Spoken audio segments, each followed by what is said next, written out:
Hello, everybody. Welcome to the Crawford County, Illinois Ghost Hunter Society. This is our live talk show. We've got a lot lined up for you guys tonight.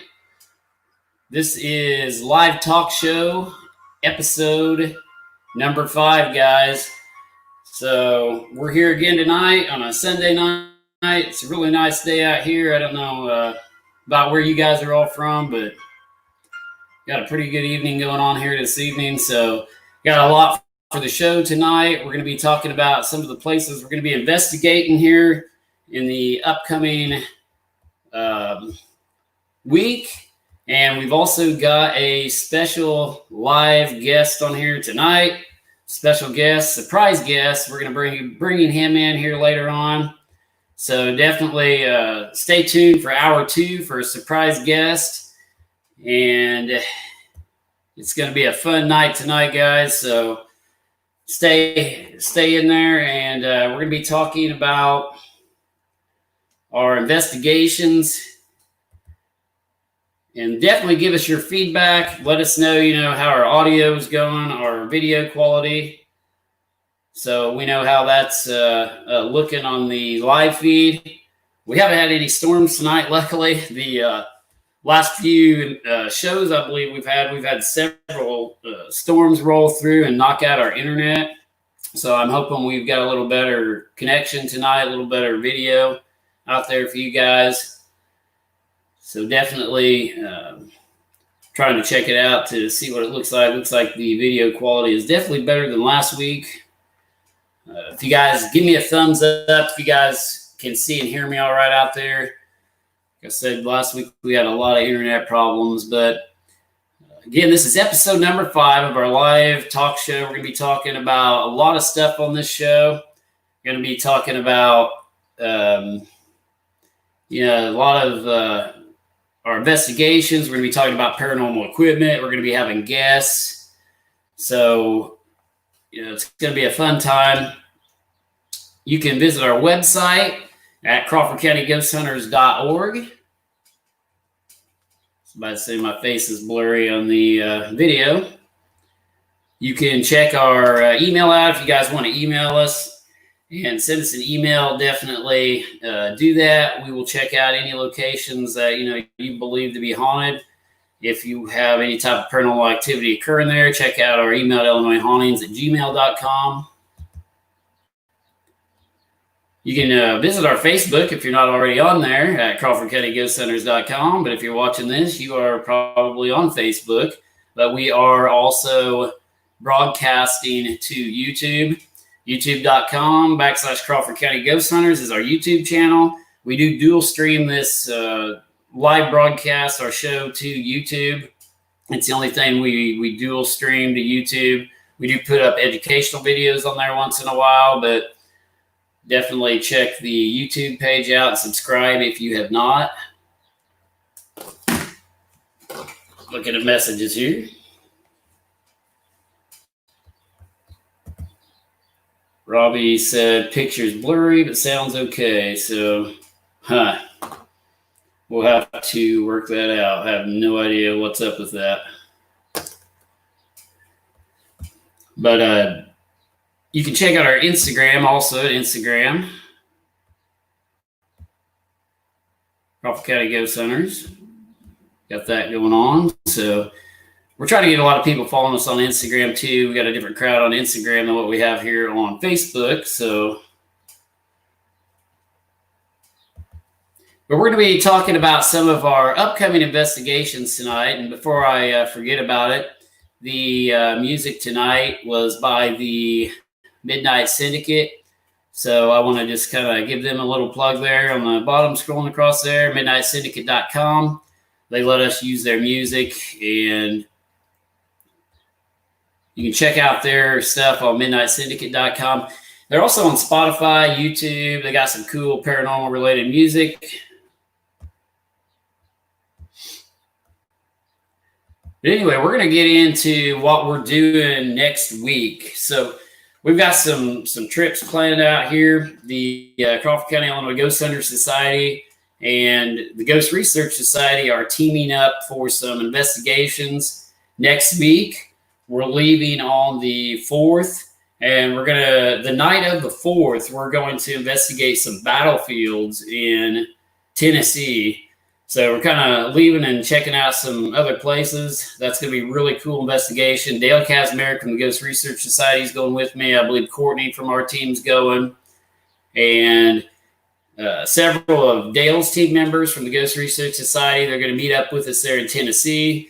But we're going to be investigating in Tennessee the 4th, 5th, and 6th of June. And we are going to be doing some really cool investigations there. We're going to be going live with most of those investigations. So definitely stay tuned for that. It's going to be exciting on what's going to happen. You know, we got some really neat places we're going to talk about here. But the one of the locations we are going to be investigating over there is called the Old South Pittsburgh Hospital. And I've got some pictures here to kind of show you guys, give you an idea of what that location looks like. It's going to be it's a pretty big location itself. So here's kind of the front awning off the top there. And you can tell from the background, you know, it's going to be a pretty big building we're investigating. Unfortunately, you know, we are not taking our whole command center just because of, you know, space limitation.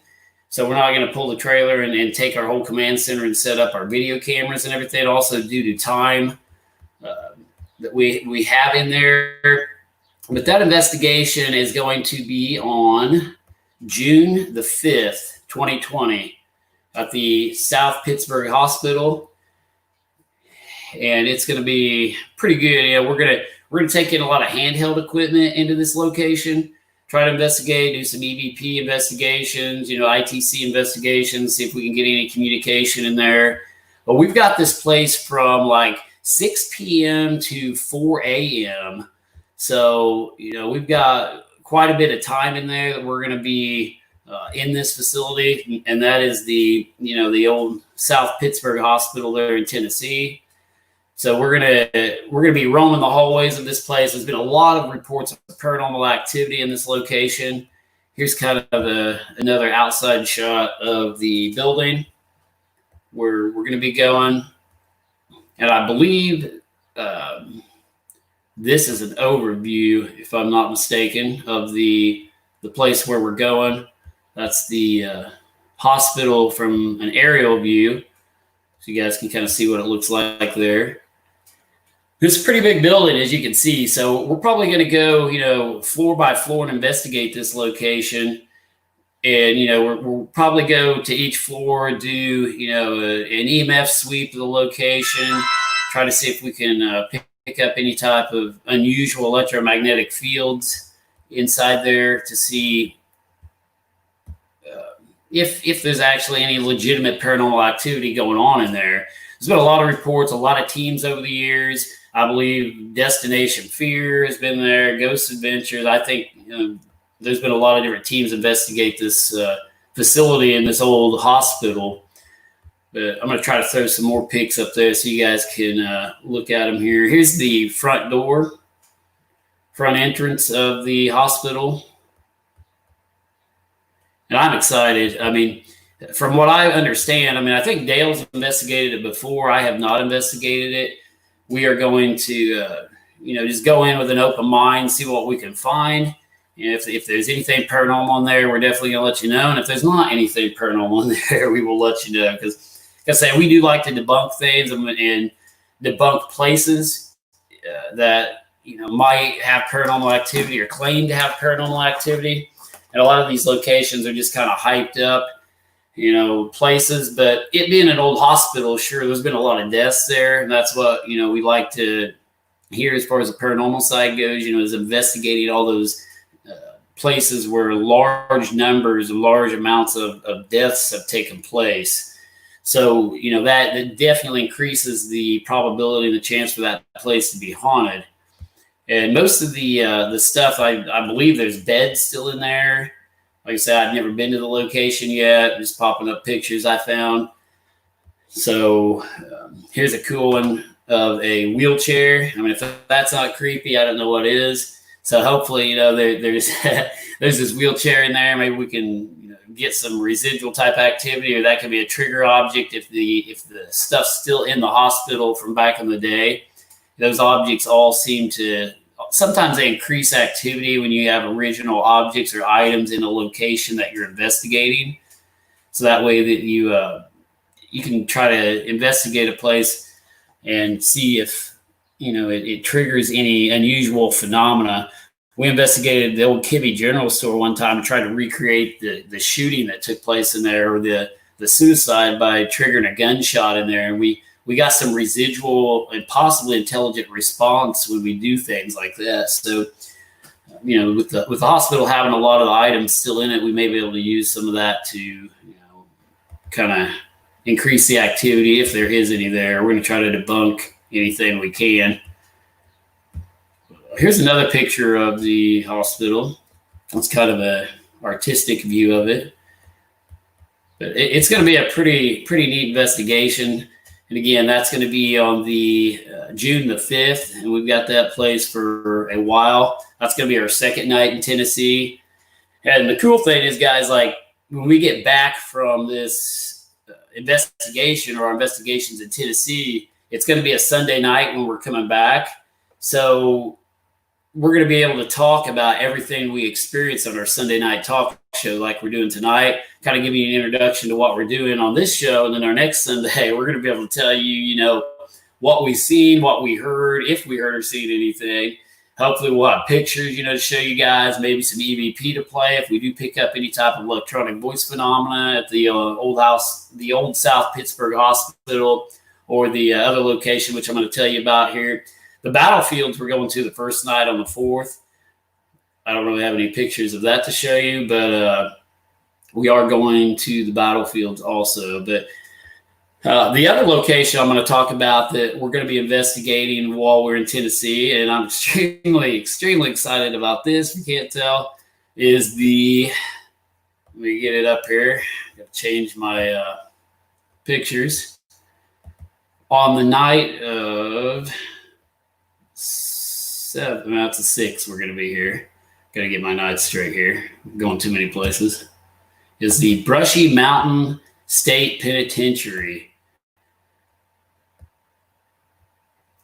So that's what this looks like, guys. The Brushy Mountain State Penitentiary is a really historic location, and I'm more excited about this one than I am the old hospital for some reason. And Dale and his team have never investigated this location either, so this one's going to be all new to all of us. We're going to try to go in this place, and this place is huge, so we're going to try to spread out. Probably, I would say we're going to split into teams. I don't know, me and Courtney will split up, and Courtney film me, and we switch off filming. But this is going to be an extremely large building to investigate. And again, we're not bringing our full command center with all our cameras. The building, is so big. We're going to try to spend as much time as we can exploring and trying to record EVP or any type of intelligent communication within the walls of Brushy Mountain State Penitentiary while we're there. Here's another picture of the location. That's kind of a neat picture with the blue sky there in the background. But one thing I want to talk about, I'm going to kind of tell you guys the history of this location. And this might get boring for you unless you're a history buff, but we are going to we're going to try to research the history of this particular building or facility, a lot before we go in. Where I'm not going to do a lot of research to the other one. See a lot of mad faces here in the chat room. I have no idea what's going on. Huh. Okay. I don't know if you guys can tell me what the mad faces were about in the chat room. We don't have another troll or something, do we? Let me know. But hang in there, because I'm going to tell you guys the history of this prison. It kind of reminds me of the one we went to in Ohio. We went to the Mansfield Reformatory in Ohio and investigated it a couple of years ago. That's where the Shawshank Redemption was filmed. But this one is very similar in size, I believe, to that location.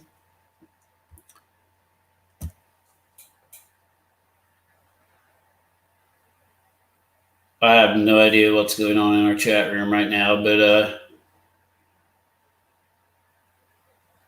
yeah, we got some kind of troll, I believe, in here.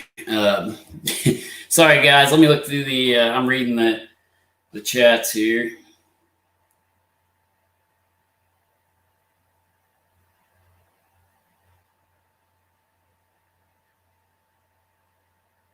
I have no idea who this Linda lady is, but if she keeps, if she keeps commenting, I'll block her here in a second, guys. Sorry about that. But somebody brought religion into it, the way it says. But I'm going to read you guys the history behind this location real quick. And this history is coming from tourbrushy.com. So it's TOURBRUSHY.com. And it's going to be a little while because I'm going to read you this history because this is just fascinating what happened at this location that we're going to be investigating. And you guys probably want to hear this, so you can kind of keep up with what we're doing on our investigation, because we're going to use a lot of this information I'm about to read you for historical information regarding the investigation to try to get responses from certain individuals that were held at Brushy Mountain. So bear with me. This is a pretty long history here I'm going to be reading. It says, we're going to start out. It says, the gates to hell opened in 1896. The history that lives on at Brushy is yours to witness. It is an experience like no others. And it starts out coal mining in the South. So there was a lot going on, behind this prison and how it got started. It says Brushy Mountain State Penitentiary wasn't just a jail. For decades, it was a coal mine for the state of Tennessee that originated in the wake of a bloody labor battle. The end of the Civil War led to a boom in railroad construction and the rapid expansion of the coal mining industry throughout Tennessee.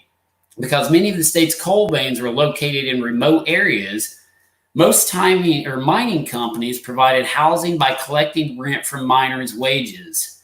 Then those companies opened on-site stores selling food, clothes, and other necessities at inflated prices. Already, poor workers piled up debt. By the time their debt and rent were paid, they had little to show for a meager wage job with dangerous working conditions. The Coal Creek miners were clever, holding strikes in the winter when coal demand was high. This tactic worked until a new convict lease program gave companies a cheaper, more compliant workforce. And then it goes on to say the prison lease system was adopted throughout the South, mainly because of state governments couldn't afford to build and maintain prisons or feed, shelter, and clothe inmates. And a convict lease program cut costs and brought in money. Beyond that, officials could exploit the 13th Amendment, which abolished slavery but allowed involuntary servitude for criminal punishment. So basically, they were using these guys as slaves to work these mines and stuff, and getting around some of the laws is the way I take this. And it was basically slavery, they were using some of these prisoners for to start out with. But when the federal troops left the South in 1877, after Reconstruction, state officials who were hostile to former slaves handed down long prison terms and life sentences, even for petty crimes. Soon, blacks made up the majority of the prisons in the South, of the prisoners. And then you've got the Coal Creek War, which started. And it says Tennessee began leasing prisoners in 1866. And by 1891, the Tennessee coal mine in Anderson County adopted the practice. This fateful decision led to the Coal Creek War, where citizen miners attacked and burned the state prison, stockades, and mines, then loaded prisoners and guards alike onto a train headed out of town. Mining companies sent them back, and state officials called in troops for protection. When months of small arms skirmishes led to dead men on both sides, officials realized the cost of maintaining a standing militia undercut any financial gains, and as convict lease contracts expired, legislation passed to construct the state's first maximum security prison, which is now known, or was known, as Brushy Mountain State Penitentiary. So, that's kind of how they started the Brushy Mountain State Penitentiary. Says Brushy Mountain in the beginning. By 1896, inmates were building an on-site railroad spur as well as the original wooden prison structure with their own hands. So the prisoners were building this stuff, with actually building their own prison. That's crazy, guys. So between the ongoing violence, deadly mining accidents, and chronic illness, life inside Brushy was precarious to say the least. Disease were rampant, including tuberculosis, typhoid fever, pneumonia, and syphilis, which alone affected 3/4 of the Black prisoners. Beyond generally poor medical care and treatment, inmates were routinely beaten for underproducing in the mines, despite their dire health conditions, and many died as a result. So, these prisoners were being beaten. All kinds of stuff, took place during the construction of this prison.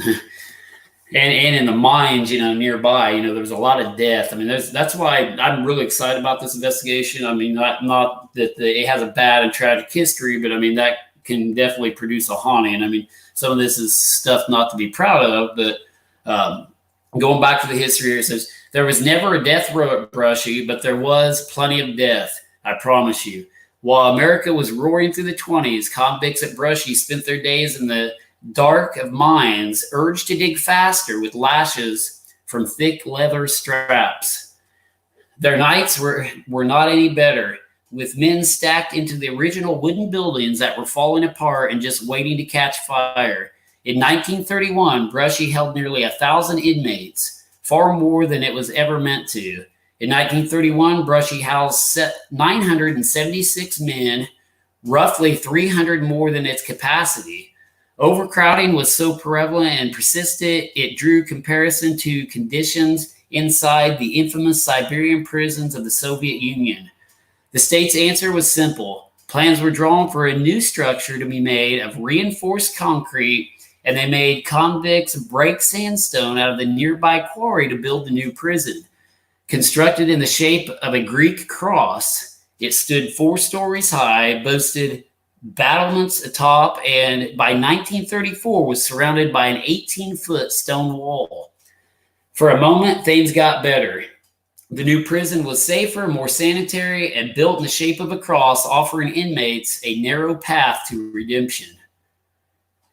So they pretty much, this is kind of interesting because they built this prison in the shape of a cross, guys. And that's sort of, if you've kept up on any of our investigations, I mean, that's kind of what Willow's Weep, it kind of looks like. It's built in the shape of a cross too.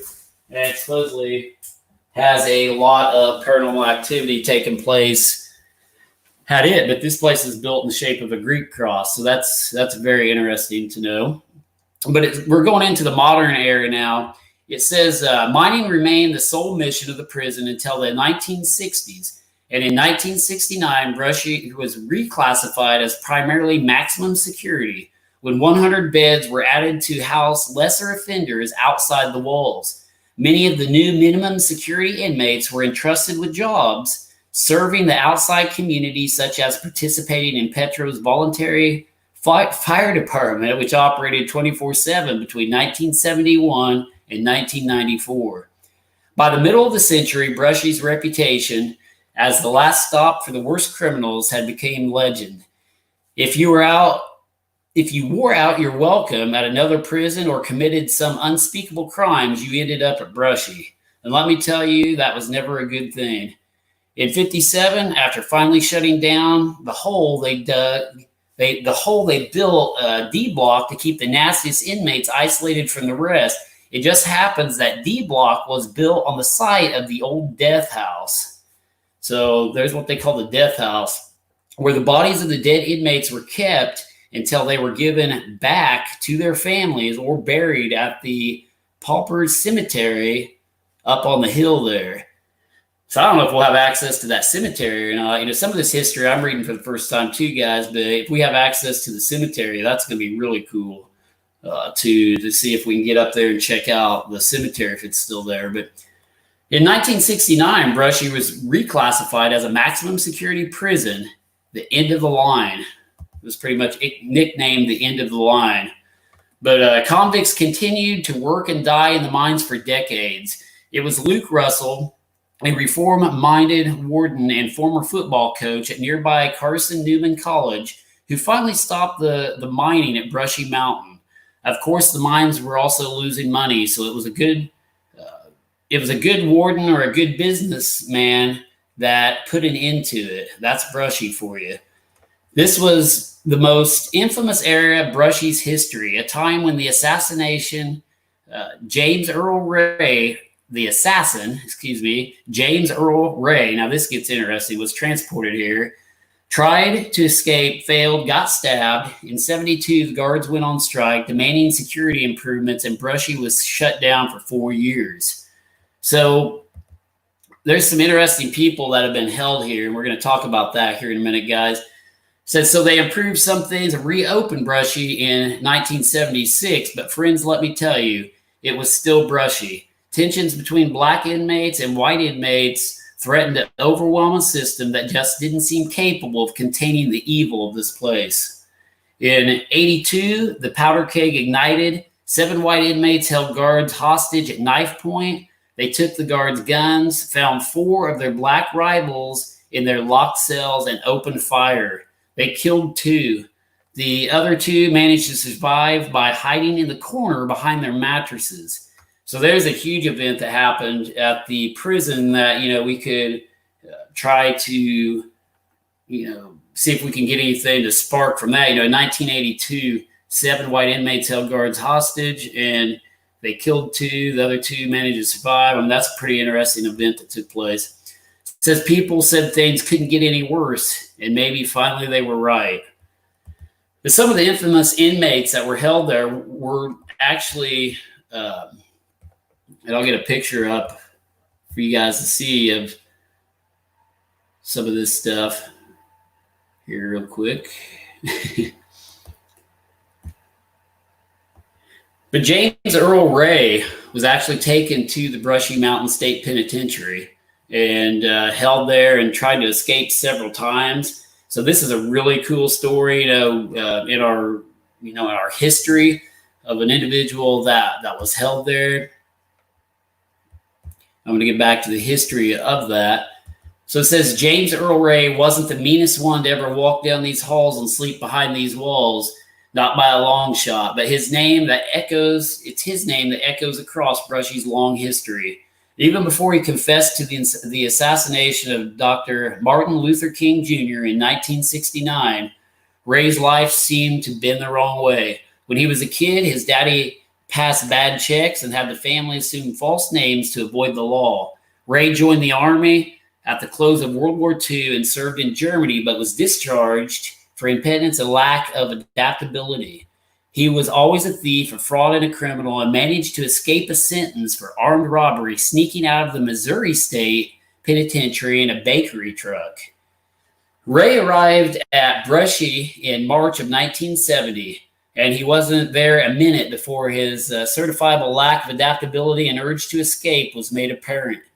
A year after he arrived, Ray removed a cinder block from his cell and managed to squeeze through a hole. He might have escaped, but for his path ran smack into the prison steam plant, where the heat would have cooked him. So he kind of messed up there on his escape plan.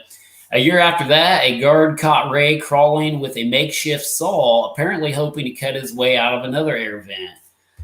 And he's tried to escape there, several times. It says then in 1977, Ray and 6 others climbed over the wall using a 16-foot ladder made of salvaged pipe that they found.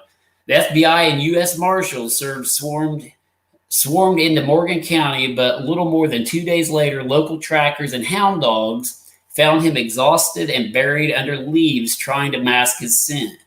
He only made it a few miles from the prison walls. And they say the terrain and the environment there, guys, is like really bad. If they were trying to escape, it's pretty much mountains on all sides. So, if they didn't know a lot about survival and stuff like that, they may have been in trouble anyway. But says, now the thing is, a lot of inmates and even some of the guards said that they liked Ray. He was friendly and funny and didn't cause trouble except for those escapes. And in 81, 3 inmates stabbed Ray 22 times. Some say it was payback for the assassination. Some say it was another of Ray's schemes, a way to get publicity and a new trial for what he claimed was a false confession. Ray left Brushy for good in 92 and died at the state facility in Nashville 6 years later. So, that's a really cool story, with some of the famous people, and I mean, it's not cool what he did, but, it's neat that, he was held at this prison and he assassinated, Martin Luther King. And I got some pictures here. This was his 30-06 rifle that I found a picture of that he used during the assassination on Martin Luther King Jr. And here is a couple photos. I believe that's him being taken into custody or after one of his escapes. But he tried to escape this location several different times, guys. And that's going to be an interesting investigation to try to make contact with any, even residual activity associating with him being there and his stay at Brushy Mountain. So, and there have been a lot of deaths in the prison. I've read accounts of, just people stabbing each other, inmates stabbing each other. So there's been a lot of death here at Brushy Mountain. But it goes on to state, the history does, some of the other people held there was a Brian Looper. And it says there's greedy politicians, there's crooked politicians, and then there's Brian Looper, a man who actually changed his middle name to Low Tax. Yes, with the parentheses, all in a bid for power. It says Brian Anthony Looper was born an hour west of here in Cookville, but raised in Georgia, where his dad was a school superintendent. Things started well enough for Brian. He attended the U.S. Military Academy at West Point, but didn't finish after receiving an honorable discharge for a bad knee injury after being thrown from a horse. Says he moved back to Georgia to finish school, worked for the state legislature, and even ran for the Georgia House of Representatives, but he lost in the primaries. In 1992, he moved back to Tennessee try his political luck there. And here's where things go squirrely for Brian, it says.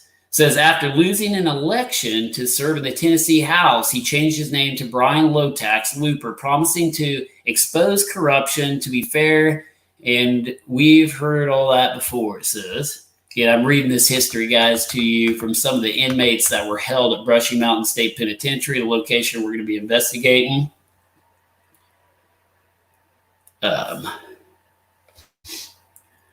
Says 1996, Brian ran for property assessor in Putnam County, where he was born. He didn't participate in debates or anything like that.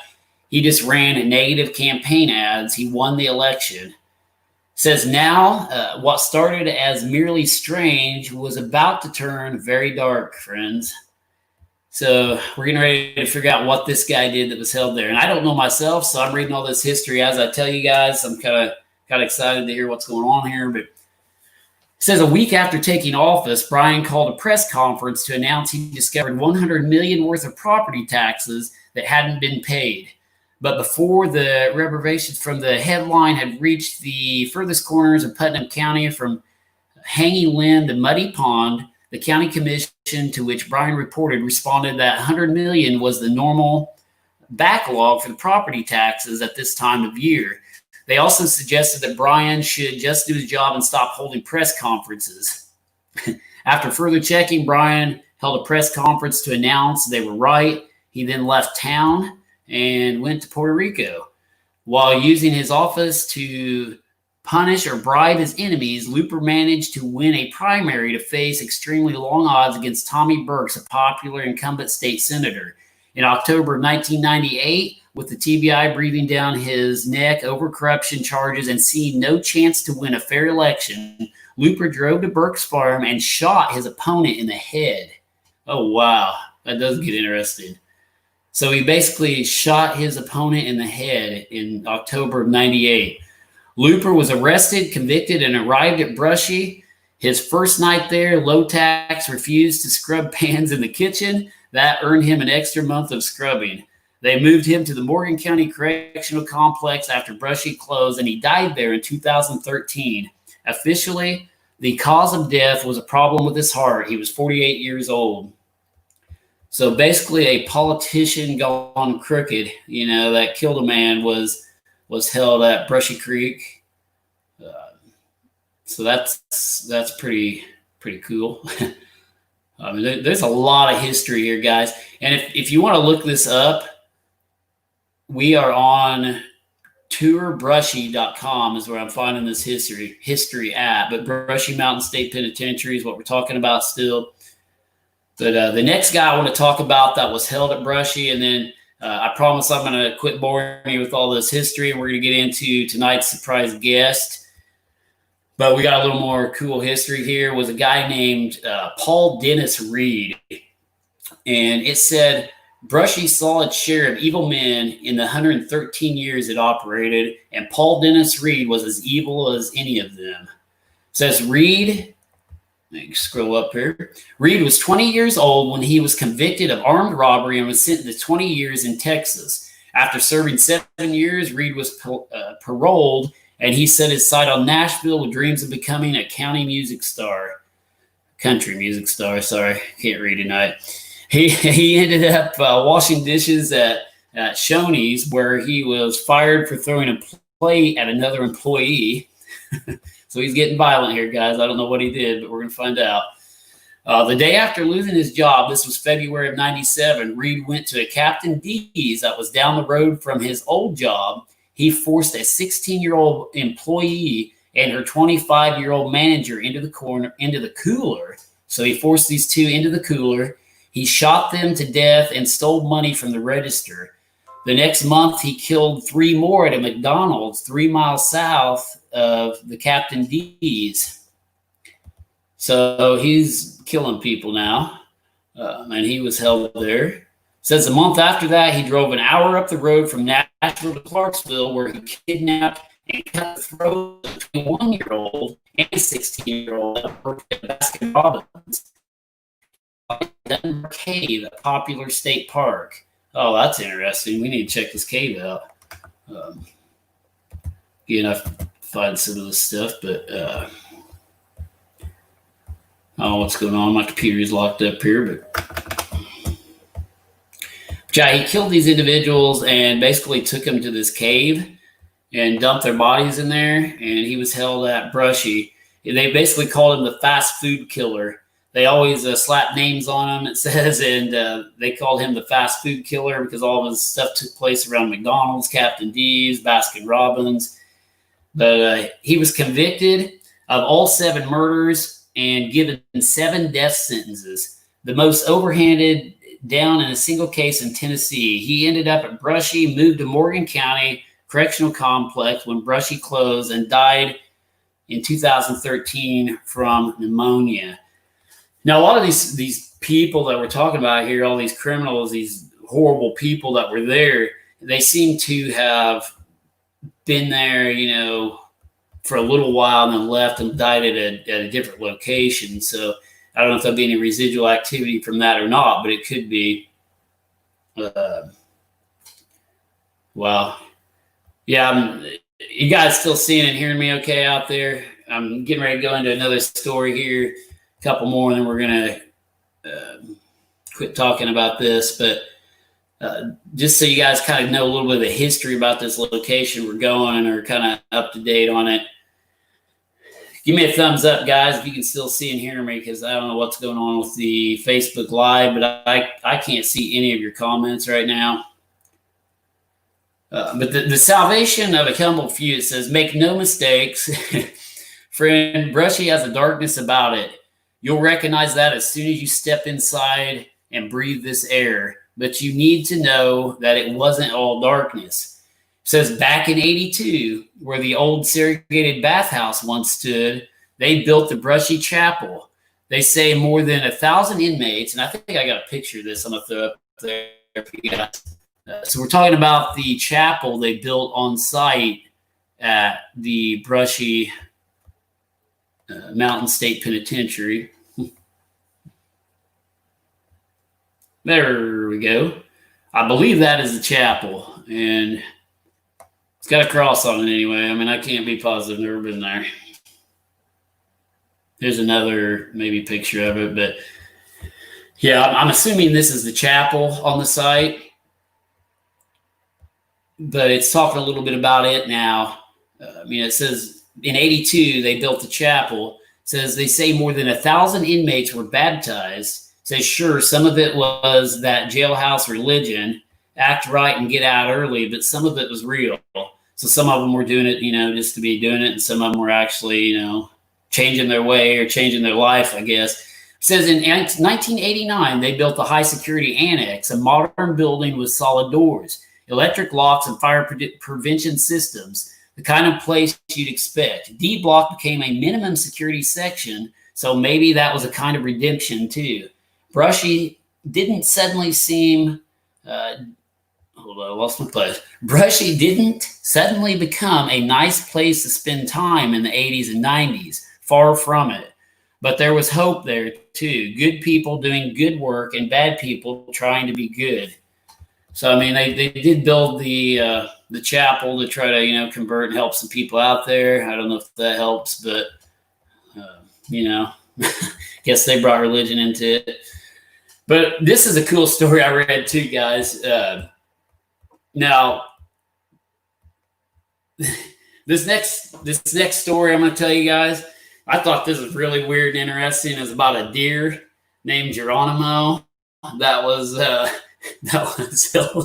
held or kept at Brushy Mountain State Penitentiary. I don't know why that cracks me up, but yeah, there was a deer there that I guess fell off the cliff, and I'm going to read you his story. It says, one day back in the early 70s, a young deer fell off the cliff into the yard here at Brushy. The inmates decided to keep the deer as a sort of pet and named the deer Geronimo on account of how it came to be in the prison. Geronimo was tamed and liked to chew on unlit cigarettes. So I could only imagine seeing the ghosts of this deer in this prison chewing on a cigarette. But when labor disputes shut down Brushy from 72 to 75, the inmates were moved to Nashville, but Geronimo stayed behind with its future uncertain. The inmates voted to move Geronimo to Nashville's prison.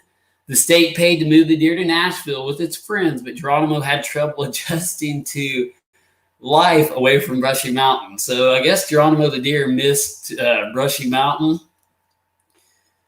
And it says the Nashville warden said the deer threw temper tantrums. One inmate's face was nicked by the deer and required stitches. When the prisoner was taken to the hospital for medical attention, he briefly escaped. So Geronimo kind of helped a prisoner escape from the prison. This is pretty funny. Geronimo's days behind bars ended when the animal broke its leg and the limb had to be amputated. Newspaper reports don't specify where the deer spent the rest of its life, but Geronimo still lives on in the hearts of inmates and guards who cared for it. So that is some crazy stuff, guys. We got a story of a deer named Geronimo here.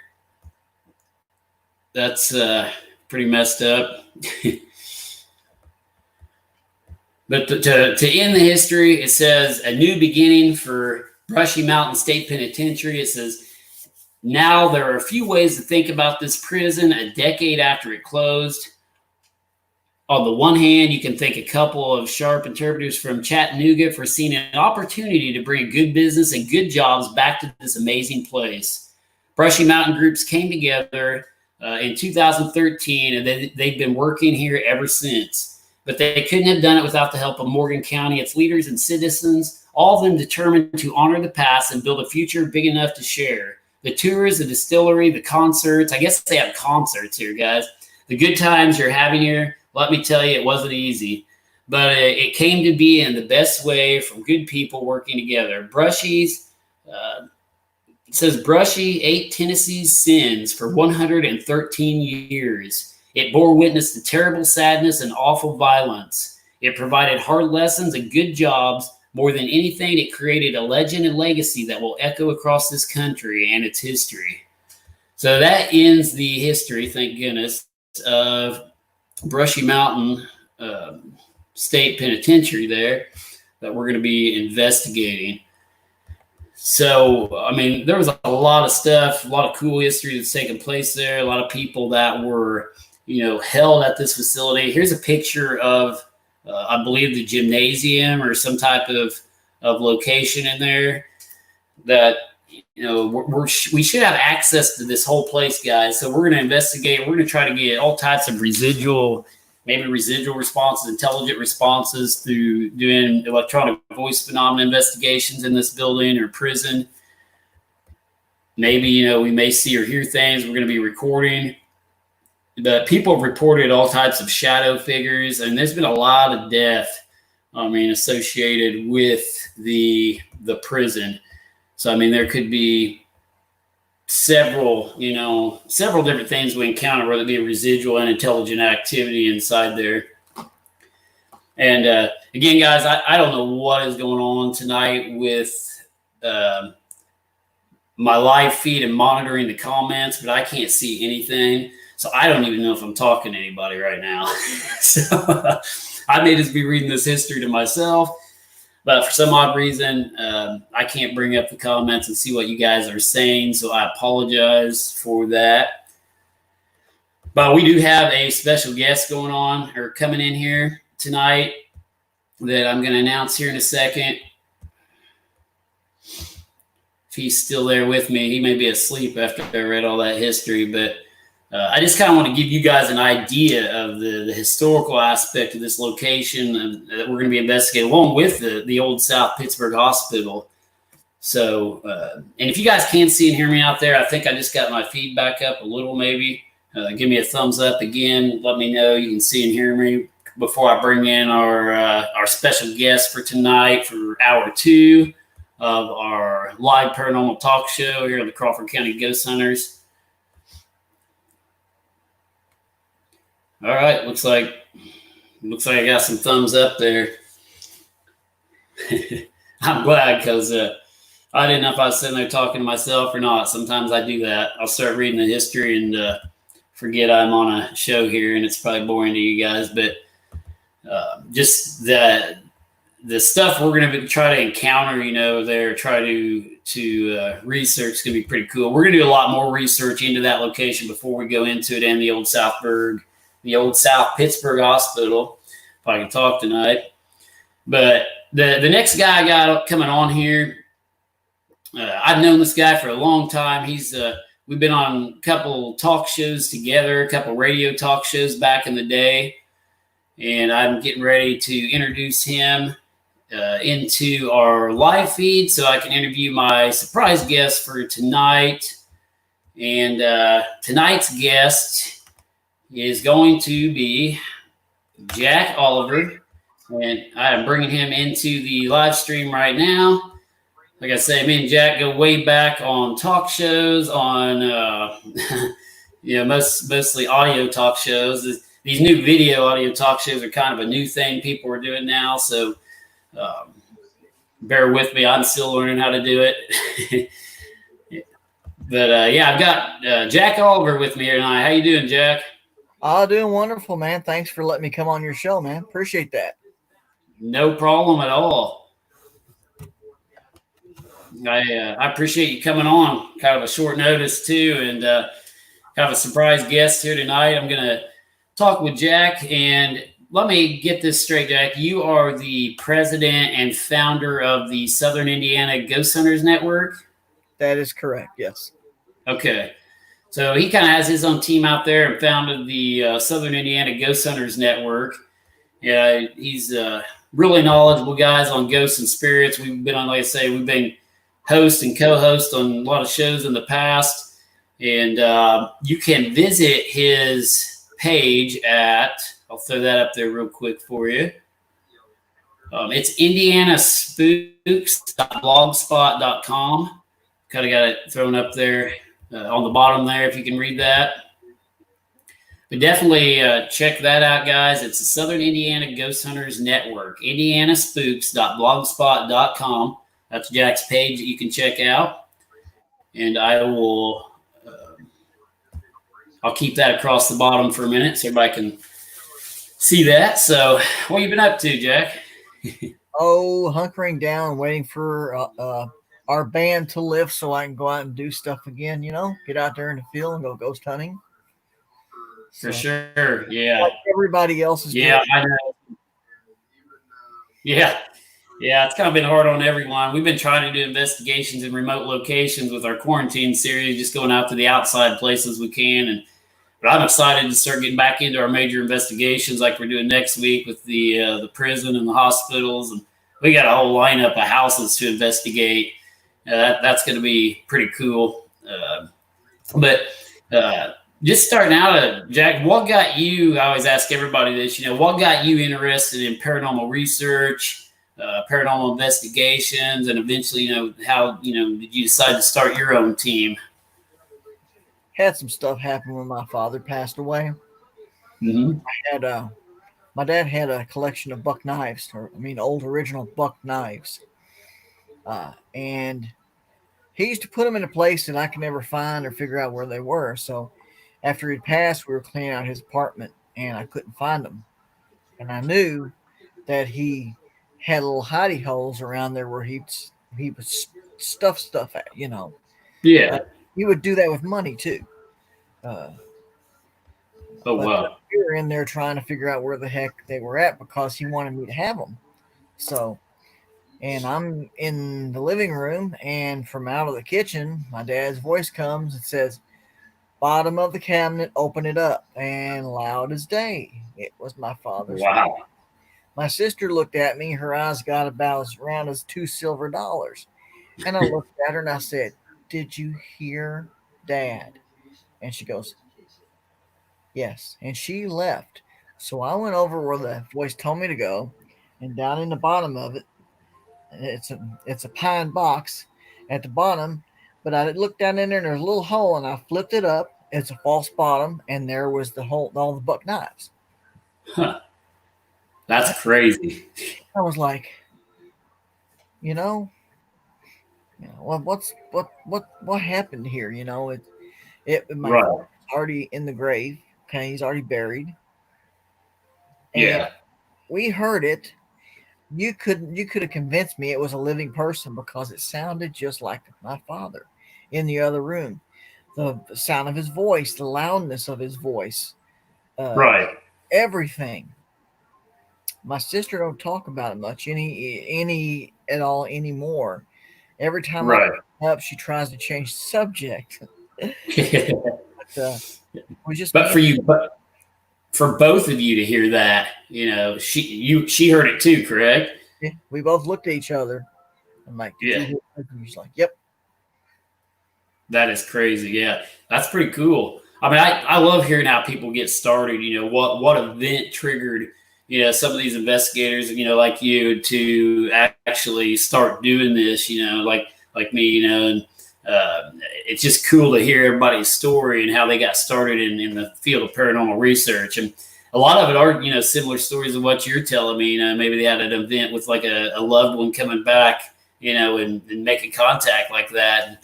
I mean, that's really cool, that kind of sparked your interest in all this. And then here we are today. Yeah, he wanted me to have them. He didn't want me, he'd always told me, "I want you to have these. These were my father's, and I've carried them on, and I want you to have them. It's very important that you have these." And he told us, and he was like, "Okay, you can't find them. I'm going to tell you where they're at." And he did. Right. Yeah. That's crazy. I mean, that's cool. So you just kind of, I guess, I don't know if you will say, went uphill from there, and you started just going out and investigating places to try to find an answer to what you experienced. Maybe is that kind of what happened? Well, I would try to find people, but this was in the 90s. The internet was barely even out. What I would do is take a little postcard and go to my local library and put in there, looking for people that believe in ghosts, call me. And Oh, that's cool. and have a little thing where they could tear it off and call me. And that's how I started meeting people. That's how I started getting out there with people to these places. And I didn't really was a per se a ghost hunter, but I would go Uh, out to these places with the people I met, and we would go to these cemeteries, and we're not documenting the paranormal or nothing. We're wanting to have an experience. We're wanting to see something. That's how it started with me. But then we okay. started building with equipment later. We just want to sit out there and we want to see a full bodied apparition, like everybody says it's supposed to be up in this one cemetery. Sure. You know, that's how Yeah. it started out. Yeah, that's pretty cool. Yeah. Yeah, I kind of started out just, investigating local folklore and legend too in cemeteries and different places. I wouldn't really like that thrill seeker out wanting to see something. I mean, I was kind of wanting to document stuff back then too, and like, prove whether this is really going on. Because, that's, I think that's really, what started on mine too. Just I want documentation of these events that people experience. But yeah, that's cool. That's kind of how you got started and everything. But so, like, when did you actually start your group and your page? What year do you know? You remember? I started SIGA, Southern Indiana Ghost Hunters Association. It was a small little group of a bunch of us. Mainly, it was people from up here in the country. This is Indiana, a lot of redneck people, and got together with quite a bit of them.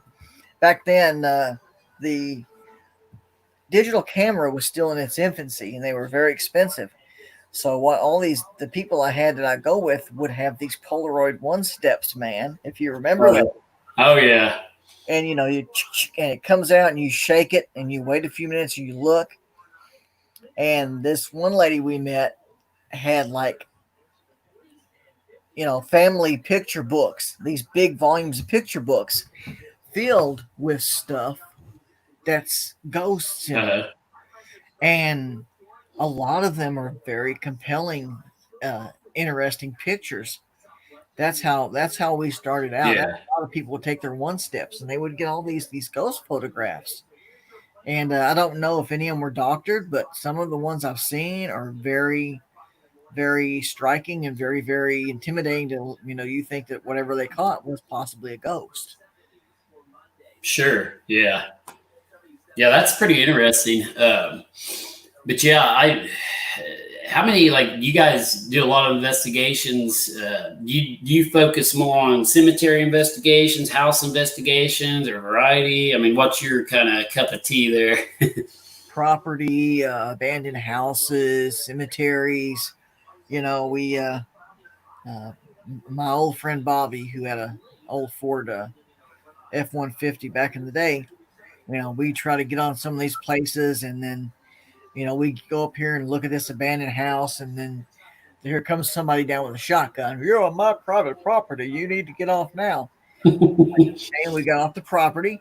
Hey, how are you doing, sir? Well, we start talking to these people that are farm owners and owners of homes, and we would talk to them and explain what we're doing. And some of them wouldn't let us come on their property. But once we got to know them, well, what are you doing back in there? Well, nothing much. You didn't see nothing back in there. No, I didn't. That kind of stuff. You know, and we met Yeah. a lot of people, and we got a lot of people, met a lot of people, and made friends that actually some of these house owners would let us come on their property and to investigate and stuff, and they'd hang around with us. That's how we got to meet people. My friends would go turn around and go, well, let's go. I would turn around and talk to the owner. How you doing? Yeah. Handshakes around. My name's so and so, and I would get to talking to them. And this guy's holding a double barrel shotgun, and I'm sitting there going, "Hey, how you doing, sir?" And they're like, "Just get out of here." But I'm actually talking to them. I'm wanting to strike up a conversation. That's how I Yeah. began meeting a lot of people, and then we had other people that came with us, and other people, and then more people. We had 25 people in my original group, Yeah. and and a lot of them that back in those days, people had a lot of luck with the poor man's EMF meter, which we all know is a compass. Oh yeah. Yep. Used the heck out of those things. We hit the pawn shops, and we buy them cheap, and we take them out, and we use them. You know we've had them just go crazy on us. So that's we started off in our infancy, and as technology started getting better, and then my first digital camera I got, And when I got my first digital camera, can you imagine ghosts were everywhere? Yeah, in the form of orbs. Yeah, yeah, I know, isn't that crazy how we've evolved over time, thinking that all these little orbs that we captured on these digital cameras, were ghosts. Back in the day too. When I got my first digital camera, it's like, oh my God, look at all these ghosts in the cemetery, and now we know they're dust particles, and I was dumb back then, but yeah, I mean, we're like 98% all orbs are not paranormal is our mentality, but it's like, yeah, it's crazy how like you say, technology's developed, and yeah, we used compasses back in the day too. Yeah, we had the compass and wind chimes and flour, and we even used. You remember those pull string fireworks you get around the 4th of July, where you can pull them?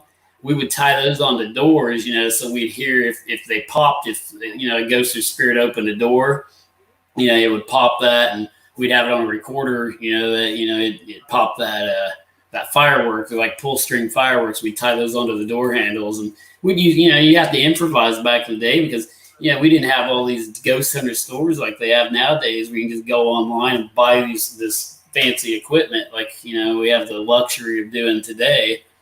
But that's cool. that's how we started. It's way before we had the natural tri-field meters and the computers, Yeah. data logging, and all the expensive stuff that you have now.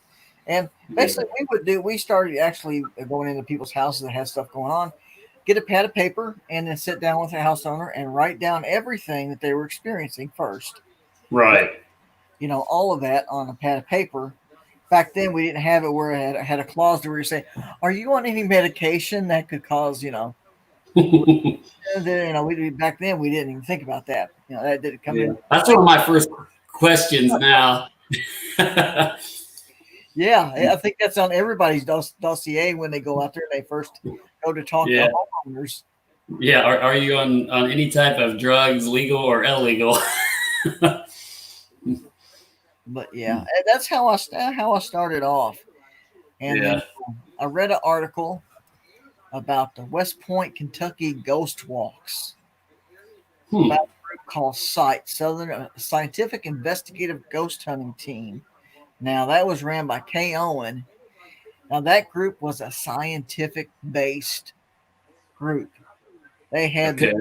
they had their P's and Q's done right. And I joined that group. And the incredible thing about that group, everybody that joined would learn on each piece of equipment how to break it down, how to put it together, and then they would have training sessions where they would bring you in stuff about orbs, the orb phenomena, and we would Right. learn all of this, all of the equipment. We'd learn about the phenomenon. It was a very educational thing, which I've never experienced before. That's how I learned my beginnings was from that group. Yeah. Learned a lot from them because they actually taught you, how to sit down and set this up and these cables here. And one of my first ghost hunts with them was down in Kentucky. And I went to hang on here, right? Hang on. I was excited because all I was done was sit down at a table with this monitor in front of me, and Uh-huh. I was said, "You stay there for 3 hours, and if you see anything in that monitor, write down the times." We had this Uh-huh. other that was sitting there wasn't having it. He wanted to have that dude, let's run mentality. He wanted to get Right. the famous ghost hunter and going, and I'm sitting there just freaking out just because I love what I'm doing. I'm learning. You know, Sure. Yeah. and I'm like, this is awesome. So it was a lowly job, but I did it. I loved it. I Yeah. embraced it, And Yeah. the other guy didn't want that. He didn't want that. He didn't. He wasn't. He was gone. The next meeting we had, he never came back. So Really? Yeah, I start out a lot of my new team members doing that too. I have them sitting there and watch the monitor and kind of give them a job because it's.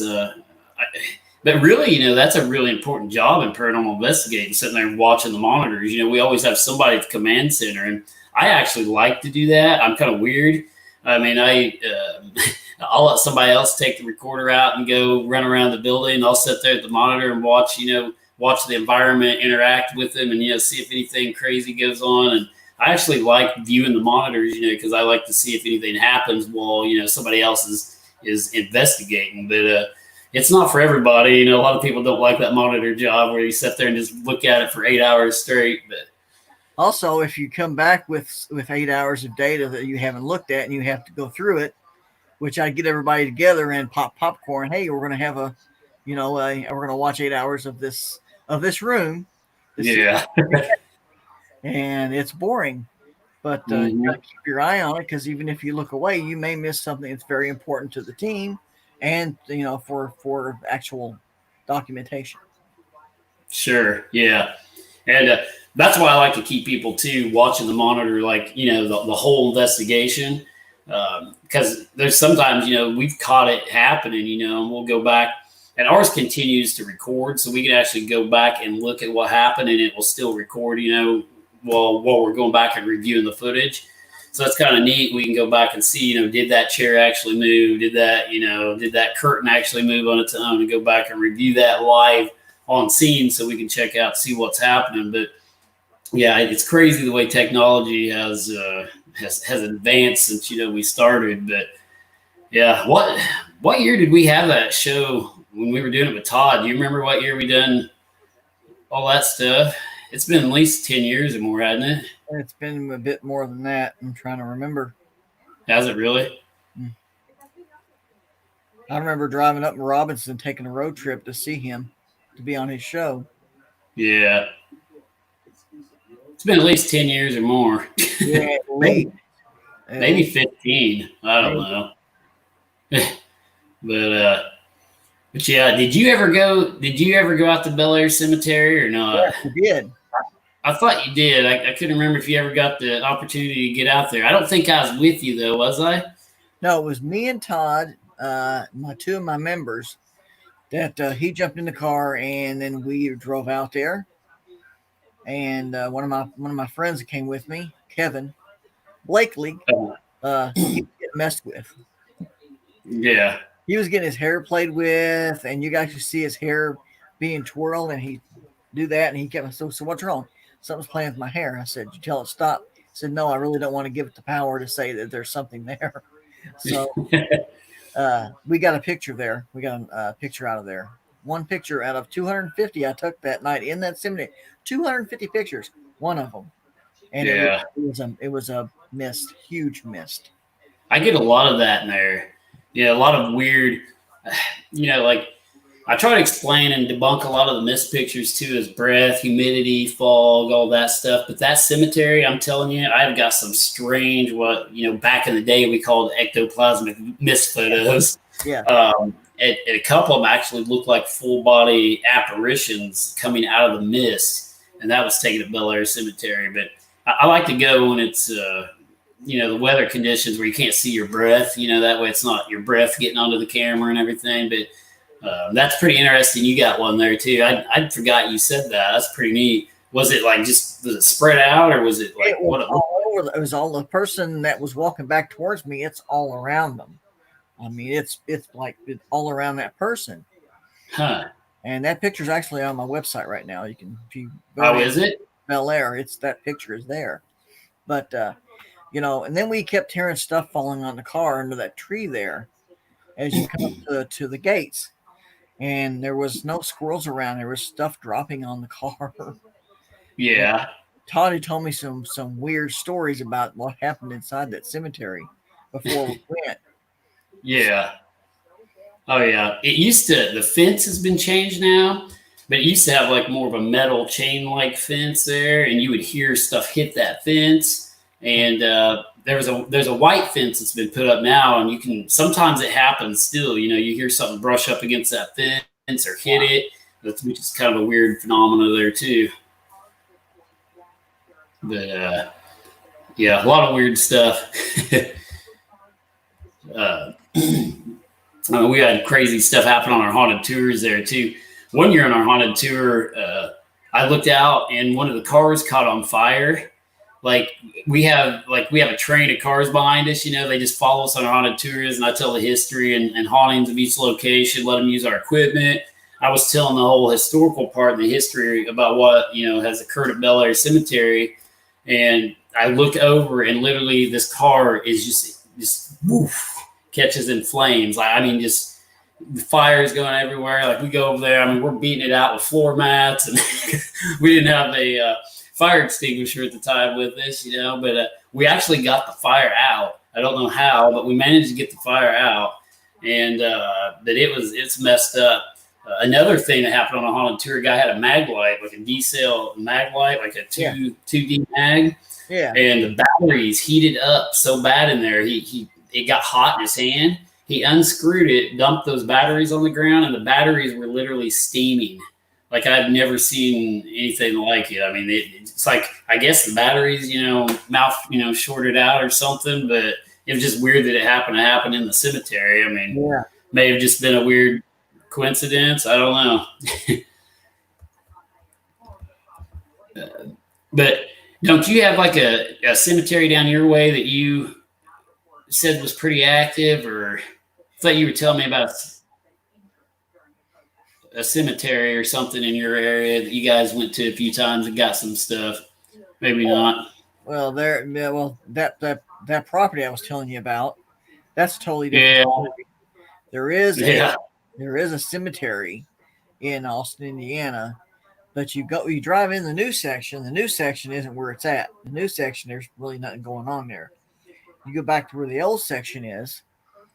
That's where we got captured pictures there. We went back to try to do video. We took a laptop back there, and actually Kevin was with us again, and fully charged up. We went back there, and Kevin set it up and was going to do some video capture, and he set it up, and then he turned his computer on, and it was 100%. And then a minute later, the screen goes off. I say, "What's wrong?" He turns it back on. It's 1%. Huh.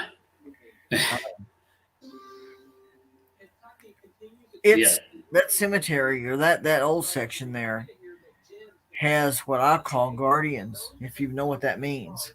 Yeah. And if you go in there, my first time in there, I was felt unwanted. I didn't know what it was. Yeah. If I kept coming back, it was all right. When I bring new people, they would freak out in there. And the funniest thing that would happen there,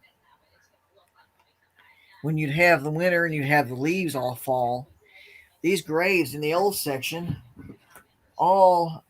every single one of them there was no leaves around the tombstones. It's like if somebody just brushed them away. Yeah. Every one of them were like that. That is weird. My friend was in the back row walking, and in the back section, you have this big, huge electric lines going through, and you can hear them buzzing and popping right back there. And me and my friend come up with the theory that these spirits here are using that as a conductor to grab a lot of energy.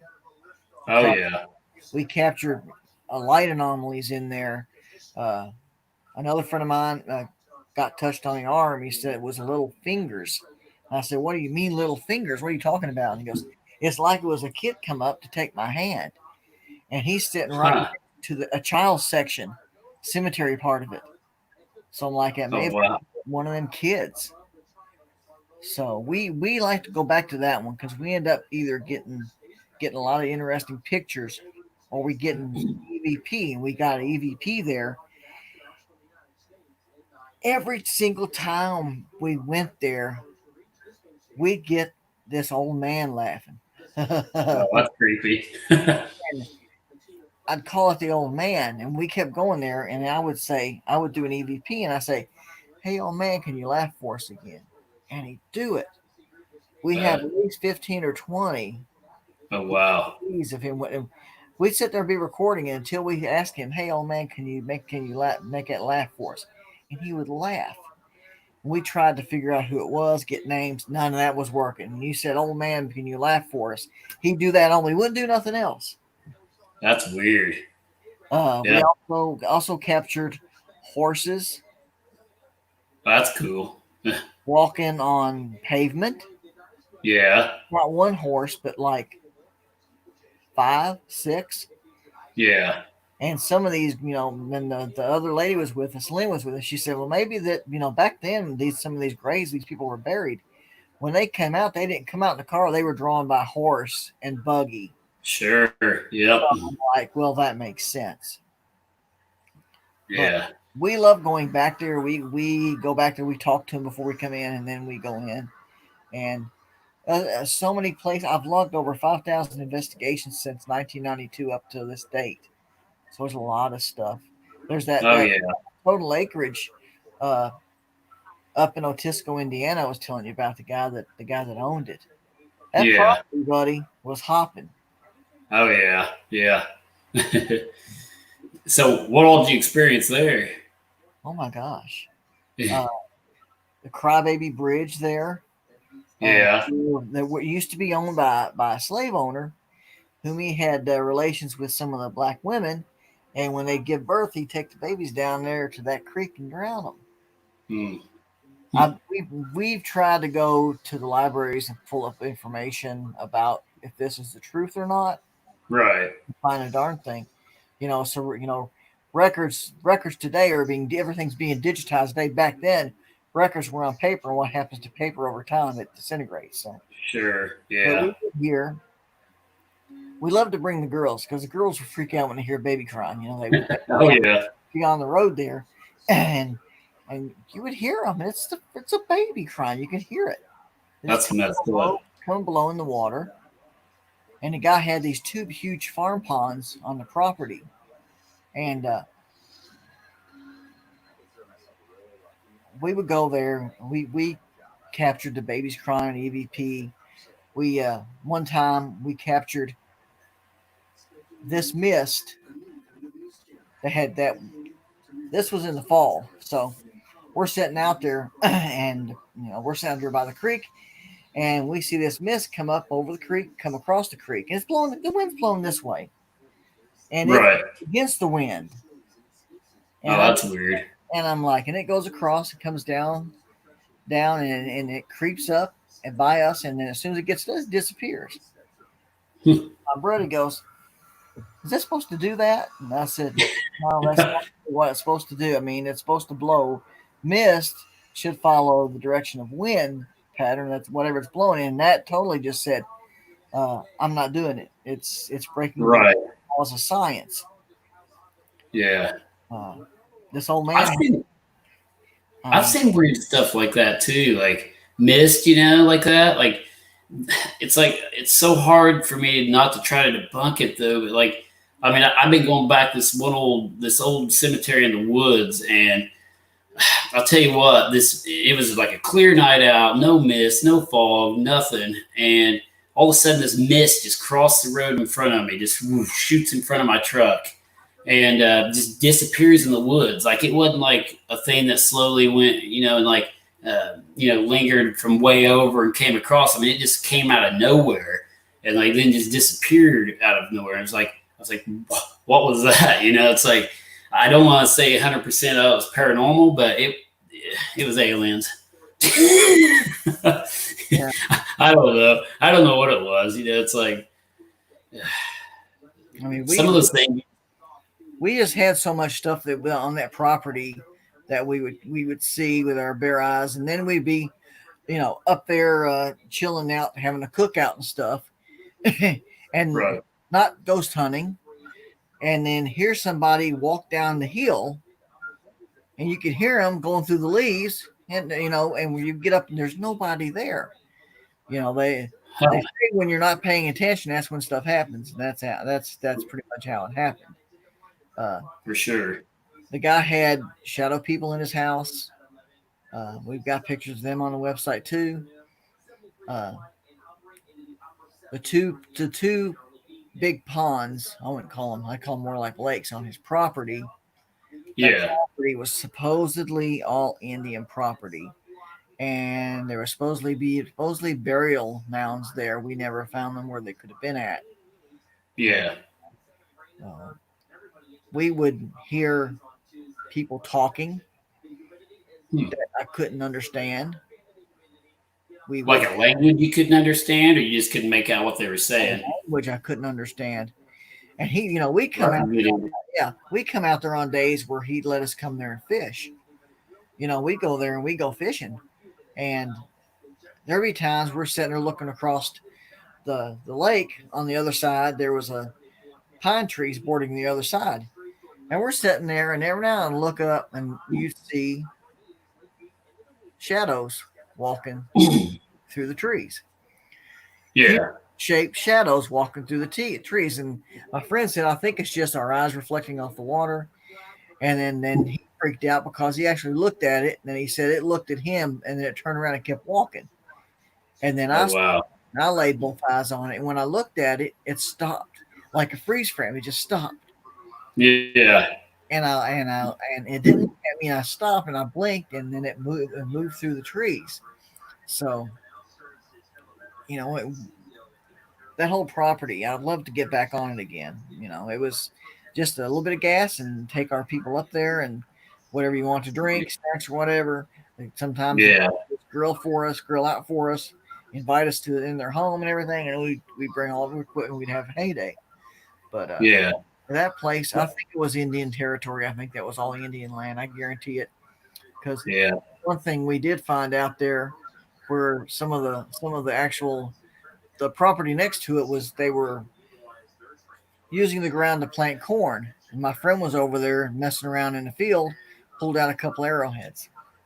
Yeah. So, they found arrowheads? Well, that's pretty cool. Yeah.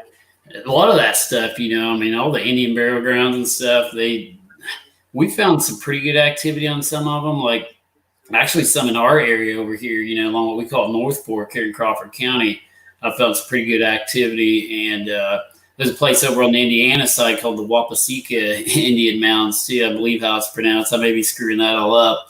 But we've investigated it several times for years. And we get some activity there, and sometimes we don't. It's really weird. It's like sometimes stuff's happening, sometimes it's calm. It's like it's kind of weird. But guys out there watching, I can finally see the live feed comments. So if you guys want to comment, if you guys want to ask Jack a question or myself, definitely send Jack some questions. Let him know, if you got anything, you want to ask about where he's from. Now, what county are you located in Indiana? Clark. Clark? Okay. So, yeah, he's in the Clark County, Indiana area, but he knows a lot of the areas down in there. And I believe, haven't you been to Step Cemetery before? Yes. I thought, yeah, we just investigated. We've investigated for years, but like we just went back recently, and it's for a live feed because we hadn't done it's hard to get a live feed going there. It's like pretty remote. And we were lucky. I encountered, man, there. Good Lord. Yeah. So what all did you find at Step Cemetery? Nothing much. We were coming in there to set up. I had my infrared cameras. We had it all. I had it all packed up.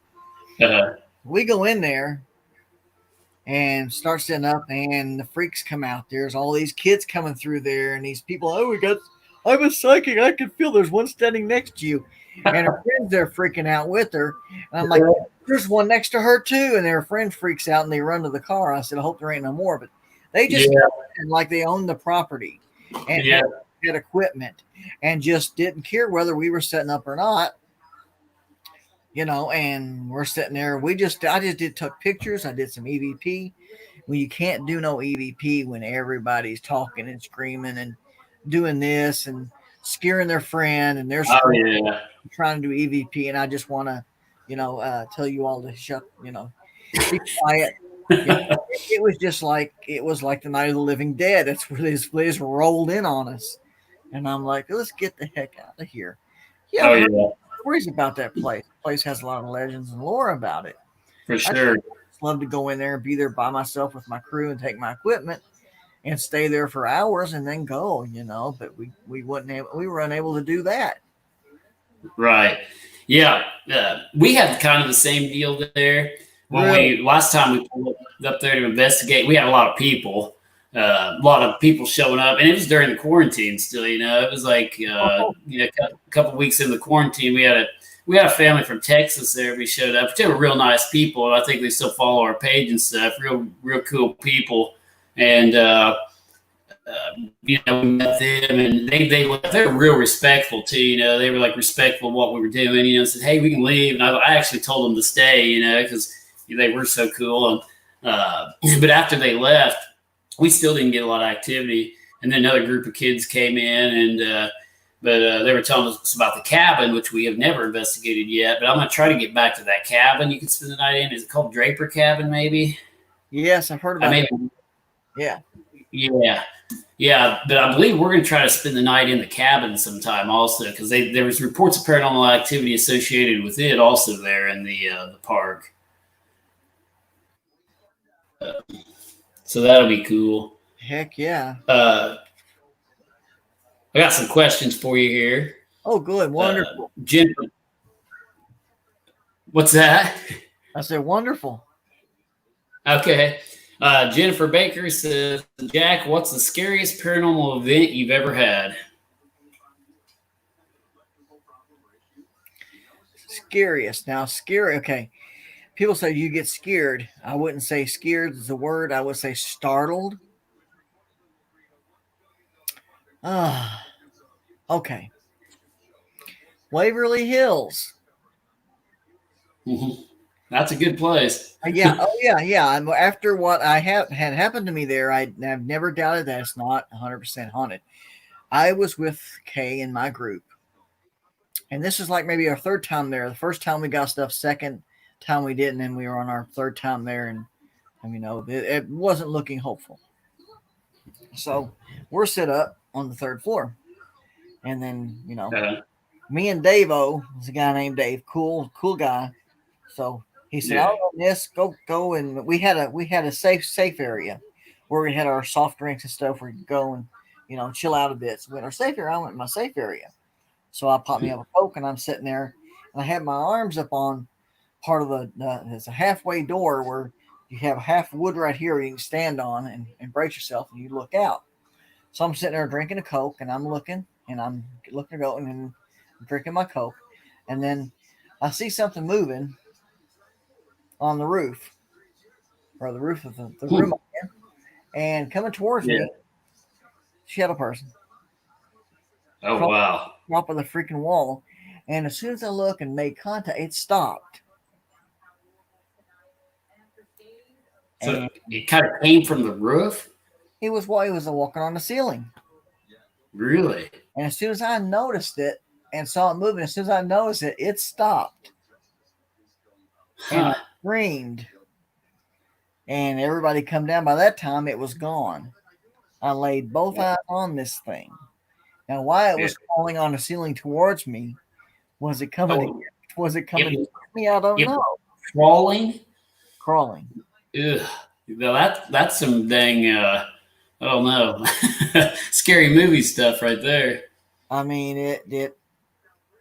And I lost it, and I screamed, and hey, guys. Well, what I should have done is I try to go back. When you make decisions like this, you go back and you agonize yourself by thinking you had your camera right there. You had the big flash. You could went up and said, "Say cheese," snap the picture. Yeah. I didn't. But it was there. I seen it moving. As soon as it saw me, noticed that I saw it, it just stopped. Yeah. And that happens a lot. Like with people when they witness something. Even me and Dickerson was talking about that. We're going to do episodes on Bigfoot stuff too, but they were talking about, why doesn't a picture of this stuff, since there's so many sightings and so many people with cameras and stuff now, but it's like people, they're so taken up by the moment of what they're seeing, they just don't get the camera out and take a picture, and then it's gone. It's just like you're so awestruck, I guess, by an event happening. It's like, crap, I should take a picture of that. Yeah, and then there was the old Baldwin house. Hold on here. New Harmony, Indiana. You know where that's at? Oh, yeah. Yep. I mean, I know where New Harmony is at. I don't know what the house you're referring to. Oh, this was a little bucket of a house. Okay. I mean, we went up there, and we had to bring generators because we had to bring gasoline generators, no electricity out in this. I mean, this was out in the sticks. And this is a little house sitting there. that had a lot of weird stuff that had happened there. So we're like we go in and and the one that's in charge of the investigation, he leaves, and me and a couple people were there. We're over there by the window looking out, and we hear there's an old-fashioned fireplace. Get me, okay? And nailed in is the wood pieces that go around it that are framed into it, and they're nailed in. I mean, old, and this is antique, an old house. It's been nailed in. They've been painted over. So pulling those wood pieces out would take actually some doing. Okay. We're over there looking out the window, and we hear something peeling off the wall and gets thrown against the other side of the room. Oh, wow. We go over there, and it's part of that fireplace had been ripped off, and the rusted nails that were on the other side of it in the wood, something had enough power to peel that off of there and throw it across there. Didn't like us being there. Yeah. That was one thing that was unnerving. The other thing came when night, what to come out there at night. So we actually came in there at night, and I'm just looking around. I'm seeing all these spiders everywhere. And I'm like, hey, these things look like brown recluses. And my friend goes, oh, yeah, they are. And I'm like, that's nice. So I'm like, that's wonderful. So we had the main dining room. We had the kitchen, and then we had the one room off to itself. We'd have one guy go in there and come out, and he would go in there, but by the time he come out, his time on his watch would be 2 minutes slower than when he'd come out of the other room. That's interesting. We took timers. We had timers, and we'd go in there, and the timer outside the room would ding. 3 minutes later, the same one would ding. I could never figure out why in that room time was slower. That is very weird. And you don't encounter that very much, and I haven't really heard of that too much. I mean, that's cool. I don't know what it is. I don't know what it would have been. But later that night, they were trying to get a hold of what was there, and they were asking questions, and they got a little intrusive, and it felt like the whole house had been hit by an earthquake. The whole shook for about 15 seconds. I slowly got up, and I went back. I went outside, and I lit a cigarette up, and I was like, I'm good for that now. I'm done. I don't know what happened to that house. I don't know what the status of it is, but I was in there, spraying off. I didn't want to get bit by no brown recluse spiders in there. The women are in there taking pictures of them, I'm like, are you crazy? So, you have to, after the show, send me some info on that, and I'll try to look it up, see if it's still standing. Maybe we can investigate it. I don't understand why the time's slow in one room, and it's 3 minutes slower than the other room, and I can never figure that out. We never could figure that out. Yeah, that's very weird. Yeah.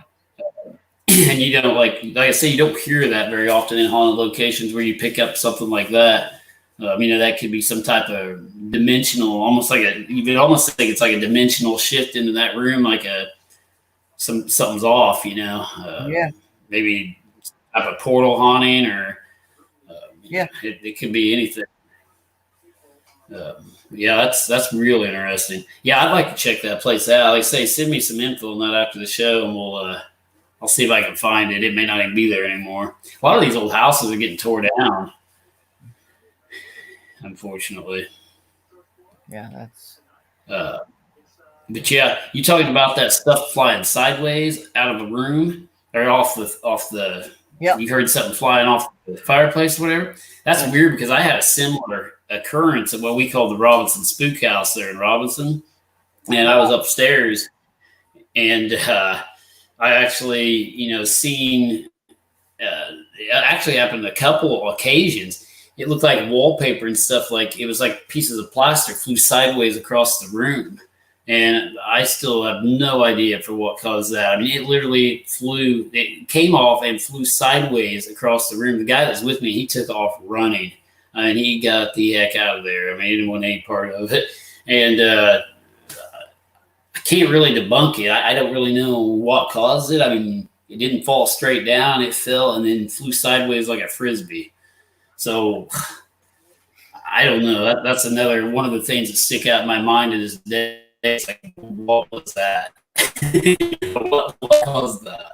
Yeah. So that's crazy. You had a similar experience in that house. Yeah, that was a weird little place. I don't know what was going on there. We never figured it out. We never did get to go back. Yeah. Well, that sucks. Yeah.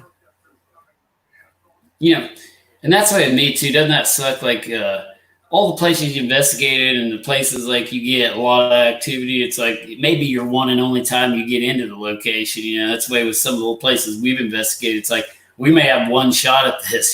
So we gotta find everything we can and try to pick up any evidence we can while we're there because maybe your only time you're ever there. So it's like you really got to document and try to figure out what's going on. But looking at more questions. Sandy Hamilton says, have you ever heard something with your own ears and not the recorder? And I think you already said that at the beginning with your dad's voice, but do you hear that? Like, I mean, you hear a lot of stuff like that on investigations with your own ears, Jack? I mean, Evansville, Indiana at the Willard Library. Not sure if you've been there before. Mm-hmm. Yep. Me and another lady were sitting down in there and someone called my name. Now I had the digital going and two other ladies had the old shoebox cassette recorders. And we heard my name called. Wasn't no other women in the room in the area that called my name.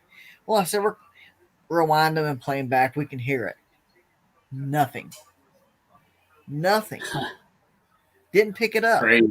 All on tape. Yeah. Didn't pick it up.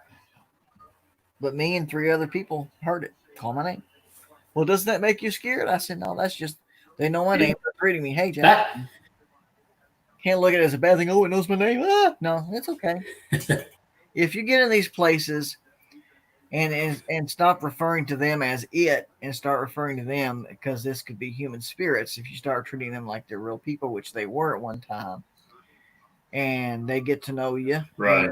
You come back, you're going to capture more and more stuff because they know who you are. It's like meeting anybody on the street for the first time as a stranger. You may become an acquaintance and a friend. So that's the way I look at it. Yeah.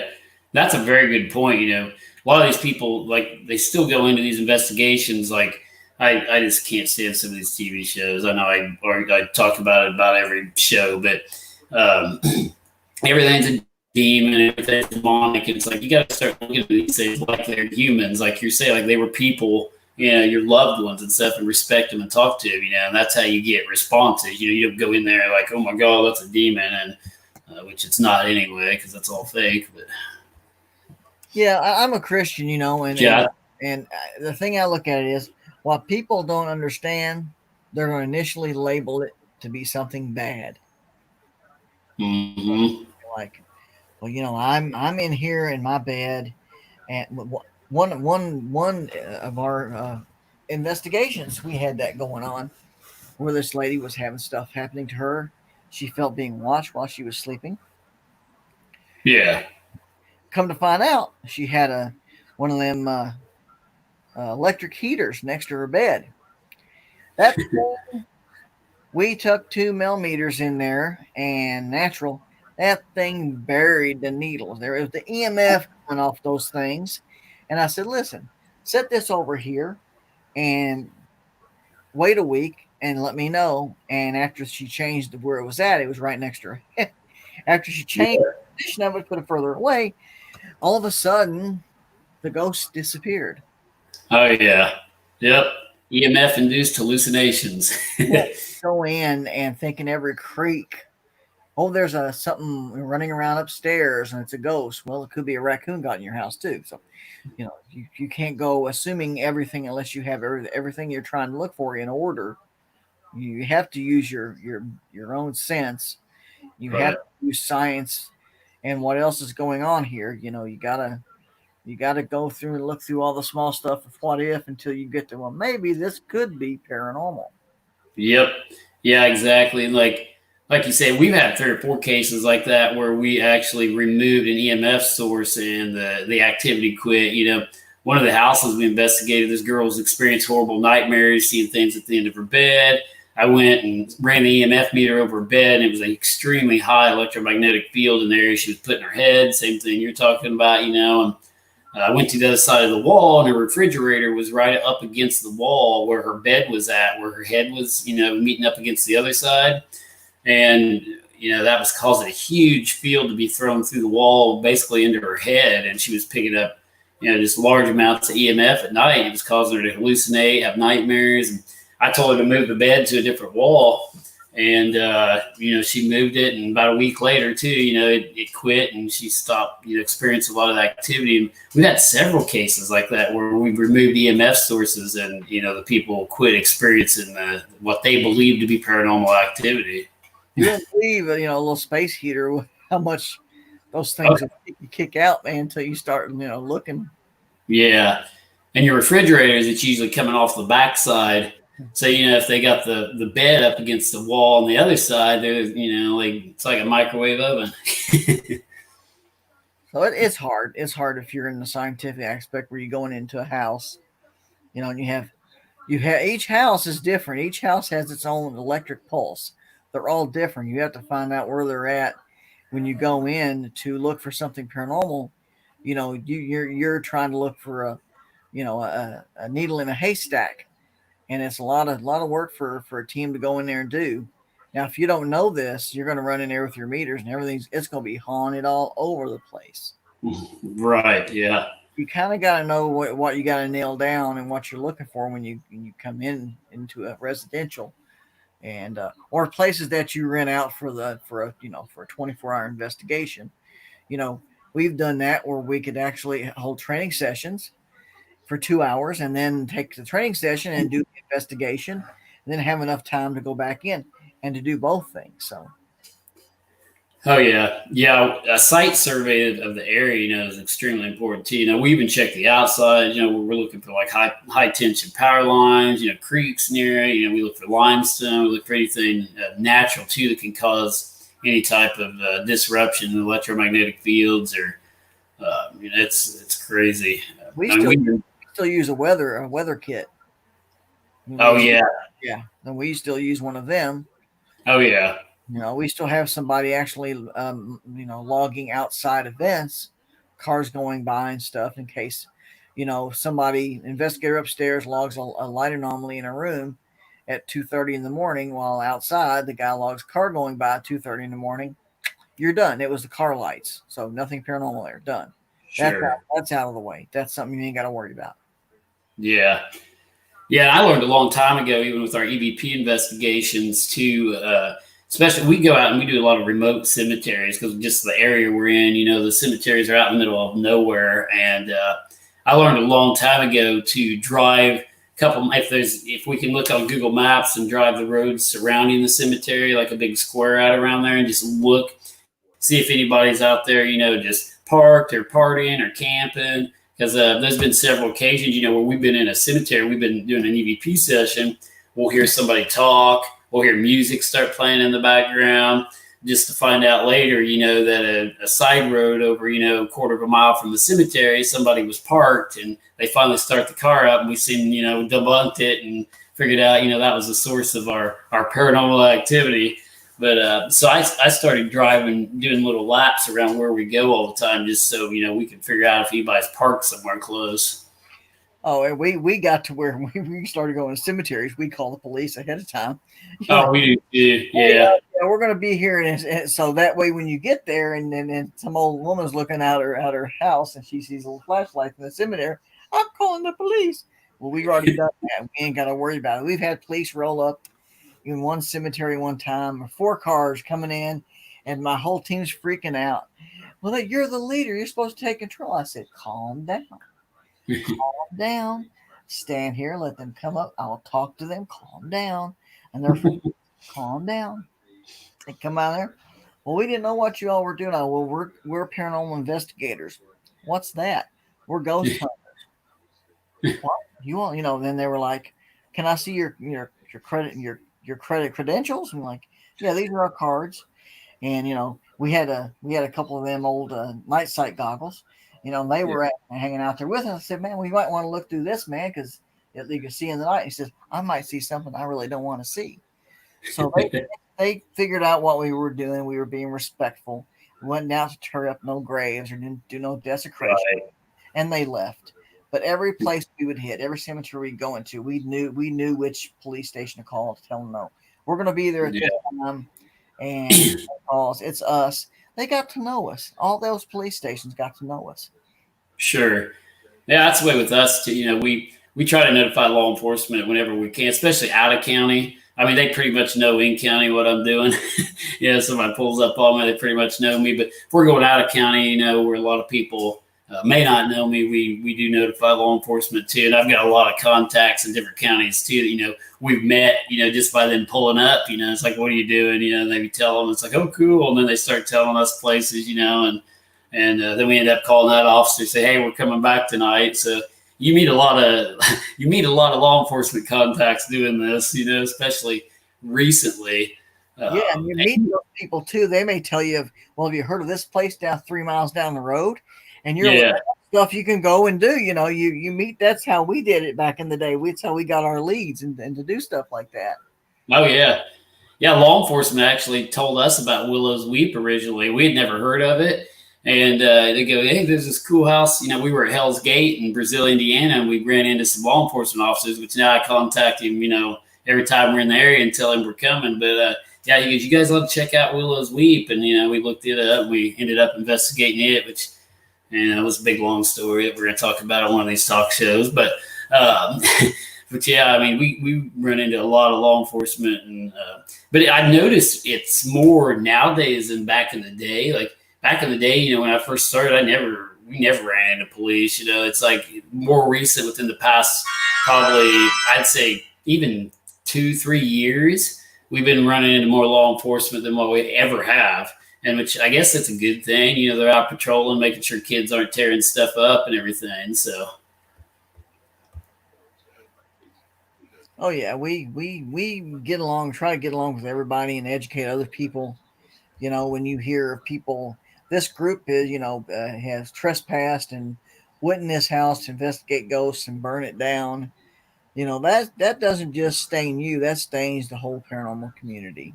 Oh yeah, yeah. And I'll tell you another bad thing, and I'm sure you got them in your area. Well, there's the Indiana ones. These abandoned pages now that are on Facebook, like Indiana abandoned houses and Indiana like haunted and abandoned, or Illinois haunted image or abandoned images and stuff. Those Facebook pages are, I mean, they're good for paranormal investigators because I look through there and I try to look for new places on there, like old houses people take a picture of and stuff. Yeah. But they're bad for the punk kids finding locations to burn down, and that's what's going on. I've noticed that since this whole quarantine thing, these kids are bored and they're just getting on there and they're finding these places. And there was a lot of old houses burnt down, which kind of pisses me off. I mean, especially and they vandalize cemeteries. They find them on these abandoned pages and they go look for them. Of course, a lot of them, they don't allow you to post the address now, which is a real good thing because people were posting addresses on how to get there.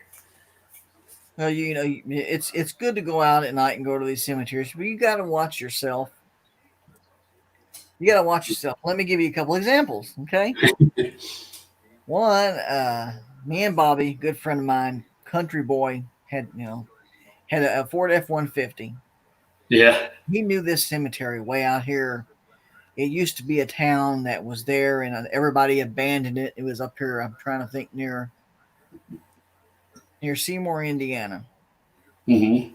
He comes and gets us, and we roll out there, and he's going back this way, and we go over this old timey bridge, and I'm talking an old metal bridge that I don't think Yeah. we're going to make it across in his truck. Yeah. Creaked and cracked and popped and cracked, and we got across and we got into this place. And I'm like, oh, cool. This looks, it's abandoned, and some of the houses they're gone now. They're dilapidated, but the cemetery was there. We see 4 or 5 people up in this cemetery, and they're all wearing these Robes. robes, Uh-oh. full robes, and they're up in there and they're doing something there on the ground with something. I get out of the car. And Bobby says, "No, we don't know who they are." I said, "I don't know. They might be some kind of Celtic people or some kind of people that worship trees. I don't know." In my Yeah. mind, it's Satanist. It's Satanist. So I'm walking up to him. I'm probably about 40 feet away from him. I start talking to him before I get to him, and they turn around and they start coming at me with knives. Well, that's not good. So I'm backing up towards his They truck. probably wouldn't want to do that to me, but go ahead. Uh, by this time, Bobby had gotten out and grabbed his double gauge shotgun from the back and loaded it and pulled it up in there and blew off 2 rounds. Now, these people scattered like birds. They Yeah. disappeared into the trees, into the woods around them. And he goes, "You still want to investigate this place?" I said, let's get the heck out of here. Yeah. So we left. That was one instance. Now that's never happened to me ever again since then. Yeah. Another place, I can't remember, an old cemetery. Now we found out later about how some of these people did with their drugs. So we found out, and we're going up in this cemetery, and we go up in there, and we see all through the cemetery these big styrofoam coolers setting up in there. Yeah. And I'm like, "What the hell's going on with this?" We get out, and there's people in the back say, "You need to turn around and leave right now before you Hmm. get shot." And I said, "Who are you?"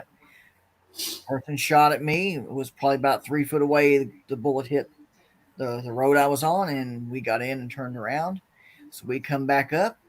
We found out that they were stashing their drugs there to be picked up. Yeah. We actually got a hold of the police and got that figured out too. So they got Mm. that. And so the next time that we ever went there again, we'd always look if them styrofoam coolers were up in there. We just turn around and we get the hell out of there. Yeah. Yeah. Yeah. That That's great. that was one. That was one of them, and another one. See, you're messing with me now. This is some investigations a long time ago Yeah. on the border. I want to say near the border of going into Ohio. Uh-huh. I think,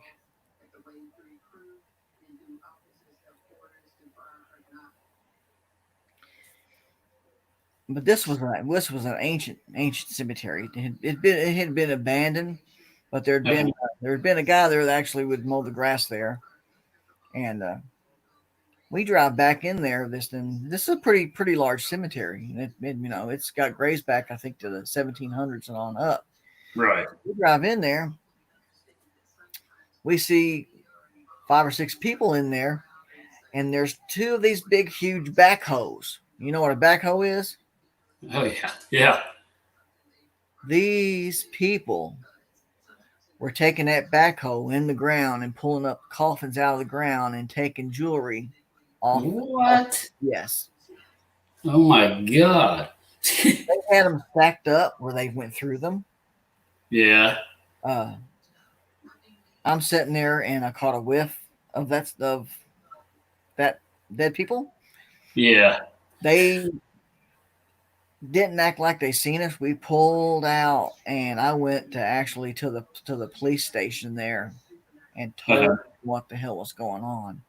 Yeah. That next day that was on the news. They were prosecuted. Uh, and I just couldn't believe people would stoop that low to do that, to find jewelry to sell and make money. Can't you Yeah. get a job? Can't you know? Uh, I've never encountered that again. I don't want to see that again. That's an image that's still with me, and I wish I didn't have it. It's not something. It's not part of something I would like to remember as being nice, because it wasn't. But we got Yeah. those guys in trouble. We got them in real bad trouble. They caught him. They went there and they caught him. Yeah. That's crazy. People are just messed up. I'm telling you. Like, but we've ran into weird stuff at night too, and that's what people don't realize. We're out in remote locations at dark. With we're going into old houses, we're going into old cemeteries where people like to hide and do bad stuff. And we went in an old abandoned house I had permission to go into one time. It was an old hotel, actually. Nobody had been in it. The owner hadn't been in it for years. And we actually went in there, and there was a working meth lab in there, and of course, like called the sheriff's department and all that stuff, and fire department. And I've ran into meth labs.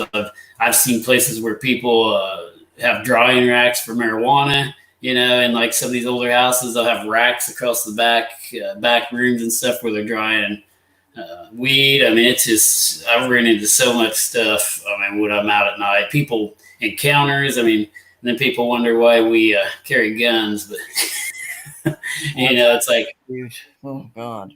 what's that? We ran into one place that we got off where we were supposed to be at, and run back into a bunch of people that are making moonshine. Yeah. And they had their stills, and there was a guy come up to it with us, said, "You didn't see nothing, you don't know nothing. Now turn around and leave. If you do that, no harm will come to you." We did it. Yeah. That was one Somerset, Kentucky. Yeah. Another place you might want to go is Hell's Gate in E-Town, Kentucky. That's another cemetery. Okay. That's where I had a natural trifil meter get burned up at. It got burned up. It went through the front where the plastic is, and you have your little gauges. Right. Straight through that, through the PCB out on the other side, and busted the batteries all open. I sent it back to the company, and they said it wasn't a malfunction. So wow. Yeah. Usually we go there, we're not bothered. One time we had these kids come in, 5 or 6 of them, and they have coolers, and they're drunk. Oh, okay, it's the ghost hunters. How y'all doing, guys? Don't ask any ghosts yet? No, yeah, looks like y'all are gonna have time. Oh yeah, we come to sit out here, see what we can see. Have a good God bless you. We're out. Boom, gone. You got to watch out. You got to be. Here's my term to say it. You got to watch out for the living more than the dead, because the living is dangerous. Oh, that is for sure. I agree with you there 100%. Don't ghost hunt alone. Take a buddy. Never ghost hunt alone, ever. Oh, yeah. Yeah. I agree. Yeah. I used to go by myself back in the day, but I don't anymore, just because, like, I mean, and I used to see more and hear things too when I was by myself, and I decided I better bring somebody with me. But yeah, it's definitely a safety issue too. I may do a whole episode too on the the safety and the dangers of paranormal investigations, because people don't think about that. They don't think about the things that can happen. I mean, yeah, I can do a whole we can do a whole episode on just talking about that. But oh yeah, just crazy stuff that we've encountered, things that have happened to us. I mean, just we're out at all hours of the night, we see all the weirdos, including ours. They probably think we're the weirdos, but I always told people, if we're out in a cemetery in the middle of nowhere and there's like 5 or 6 of us out there, and anybody's brave enough to stop to see what we're doing, we better be prepared, because they may be weirder than us. Because it's like, but we have people that stop, and we have people that do all kinds of weird stuff while we're out. Yeah, I had a good friend of mine that got into it with me, but he was so scared to do it. We're going on this invest. It's going to be awesome. I'm all sparkling and positive, and let's get it done and go. And he went on and he was scared to death. And I told him later, I said, you may really want to not do it, because if you're scared, and if we ever encounter anything that could potentially be, a spirit, they can see that as a weakness in your armor, and they could use that to manipulate you. So you may not want to go if you're scared like that. And he stopped, Yeah. because I said, if they know you are, that's a chink in your armor, and they're going to use it. Oh yeah, yeah, for sure. I was reading the questions here. Jen said definitely do a show on that. So yeah, we'll kind of do the dangers and safety aspect of paranormal on one of these shows. But also, Robbie Robinson asked the question: have you ever run into other ghost hunters at the same place? And that's a real good question too. And I know we have, a couple. So yeah, what's your encounter with running into other ghost hunters, Jack? I ran into some ghost hunters that were up here in Utica, Indiana, the witch's castle next to the Ohio River. And we're in there, and these women come in, these two guys come in. Like, oh yeah, I forgot something moon paranormal, I don't remember. And they come in there, and then one girl goes, oh, they're here, oh, I can feel them, and I'm like, I'm like, okay. And then they brought out a Ouija board to conduct investigations with. Oh, we'd like to come on your investigations. We'll share our information. We'd like you to come on ours. We'd like to come on yours. Oh, yes. Nice to meet you. Oh, yeah. We got to go. We're out. Yeah, yeah. Ouija boards.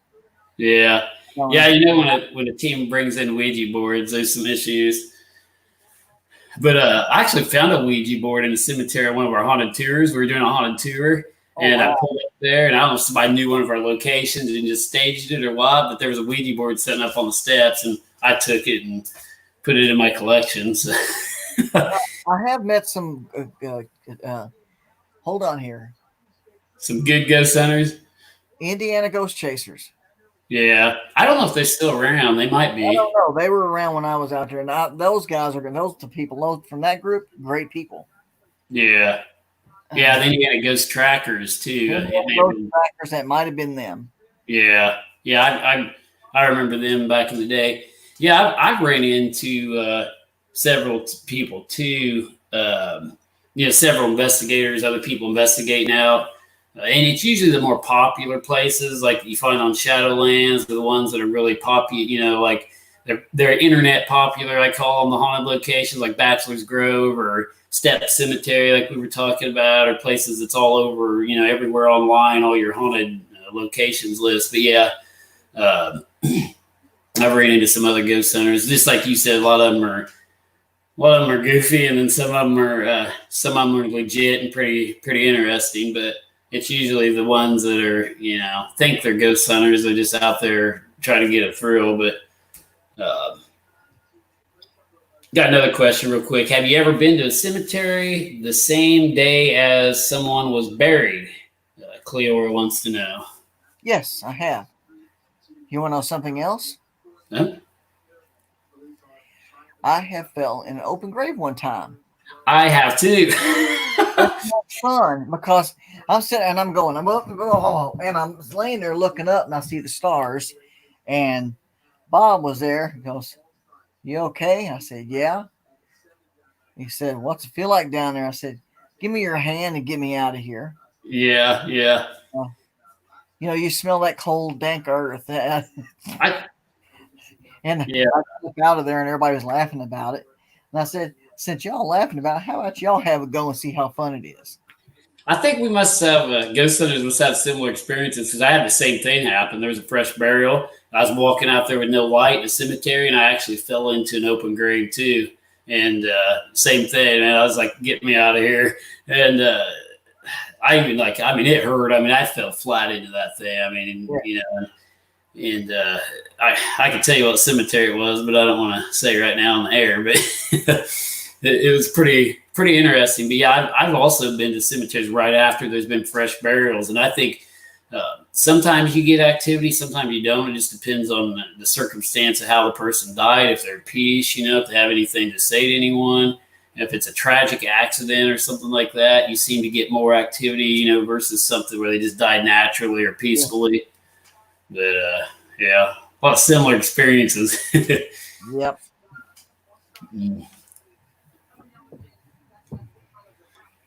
But I think we're hitting the 10 o'clock mark here. You probably want to get to bed tonight sometime. Oh yeah. Oh yeah. It's actually a good show. So.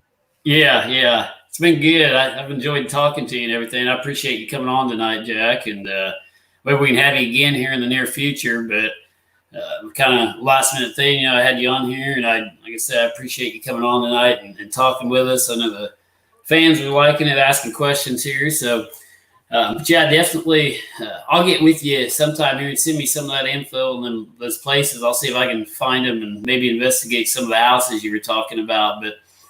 But yeah, I'll probably talk to you later. I'll go ahead and pull you out of the live feed. And you got anything you want to say? Plug your website again before we get off here. No, I think they got it. It's just if you want to Google Southern Indiana Ghost Hunters Network, you'll find us, and all the pictures and stuff is on there as well. And at sometime in the future, please have me back. I'd be glad to come back. We barely scratched the surface on some stuff I've seen. So, oh yeah, it was a fantastic show tonight. I think everybody enjoyed it. Yeah, awesome. Thank you, Jack. I will talk to you later, and you have a good evening, what's left of it. You too, sir. Have a good evening. Thanks. Bye. Bye. See you later. All right, guys. That was Jack Oliver, and he is the president and founder of the Southern Indiana Ghost Hunters Network. I've known Jack for a long time. We've done a few talk shows together back in the day. We're co-host and host of a few paranormal related talk shows, internet talk shows. So we've got a lot of stories to share, and I always like catching up with him. So I'd like to thank you guys for watching out there tonight. And kind of went over our 2 hour mark here, which that's fine.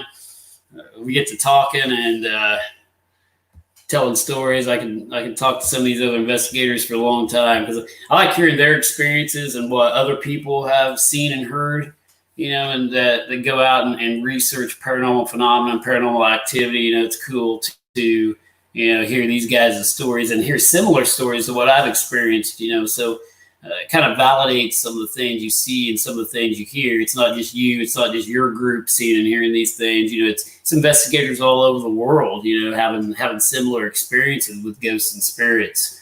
They hear things, they see things they can't explain, and we try to debunk a lot of it, in the process of that. So, but I like to thank all you guys for watching tonight, and definitely check out next week. We are going to go live at some of the most haunted locations in Tennessee, and some of them are ranked as some of the most haunted locations in the United States, like the old South Pittsburgh Hospital and the Brushy Mountain State Penitentiary. We will be doing live investigations there next week, starting. Think about this. It will be Thursday night, I believe. We'll be at the battlefields. Friday night, we're going to be at the hospital. And we're going to end it Saturday night with the Brushy Mountain State Penitentiary. So definitely check out those live feeds. And then we'll be back on Sunday if I get enough time to get this show together to tell you guys what we experienced during the course of these investigations. So I'm hoping that we do pick up a lot of activity. These places are really rumored to be haunted and have a good reputation for being haunted. So hopefully, we do find a lot of stuff and don't debunk everything. But that's the way it goes. If we don't experience anything, we don't experience anything. But thank you guys for watching out there tonight. I know I've had some problems with checking the live feed, which I am right now, but check out our investigations next week, and we'll keep you updated on those. This has been Live Talk Show episode number 5. You can visit our website at crawfordcountyghosthunters.org. Check it out. You can email us at illinoishauntings@gmail.com if you have any type of paranormal activity you're experiencing, or get a hold of us on Facebook. Send us a private message. We'll investigate any place that has a presence of paranormal activity, any place in the United States if it appeals to us. So check out our Facebook page, which you're probably on there. We're also dual streaming right now to YouTube. If you are watching from our YouTube channel right now, If not, our YouTube is Crawford County Ghost Hunters, so definitely subscribe to that. And our Instagram at instagram.com/Crawford County Ghost Hunters. So thanks for watching out there, everybody, tonight. And we will see you next week for a live paranormal investigation from Tennessee.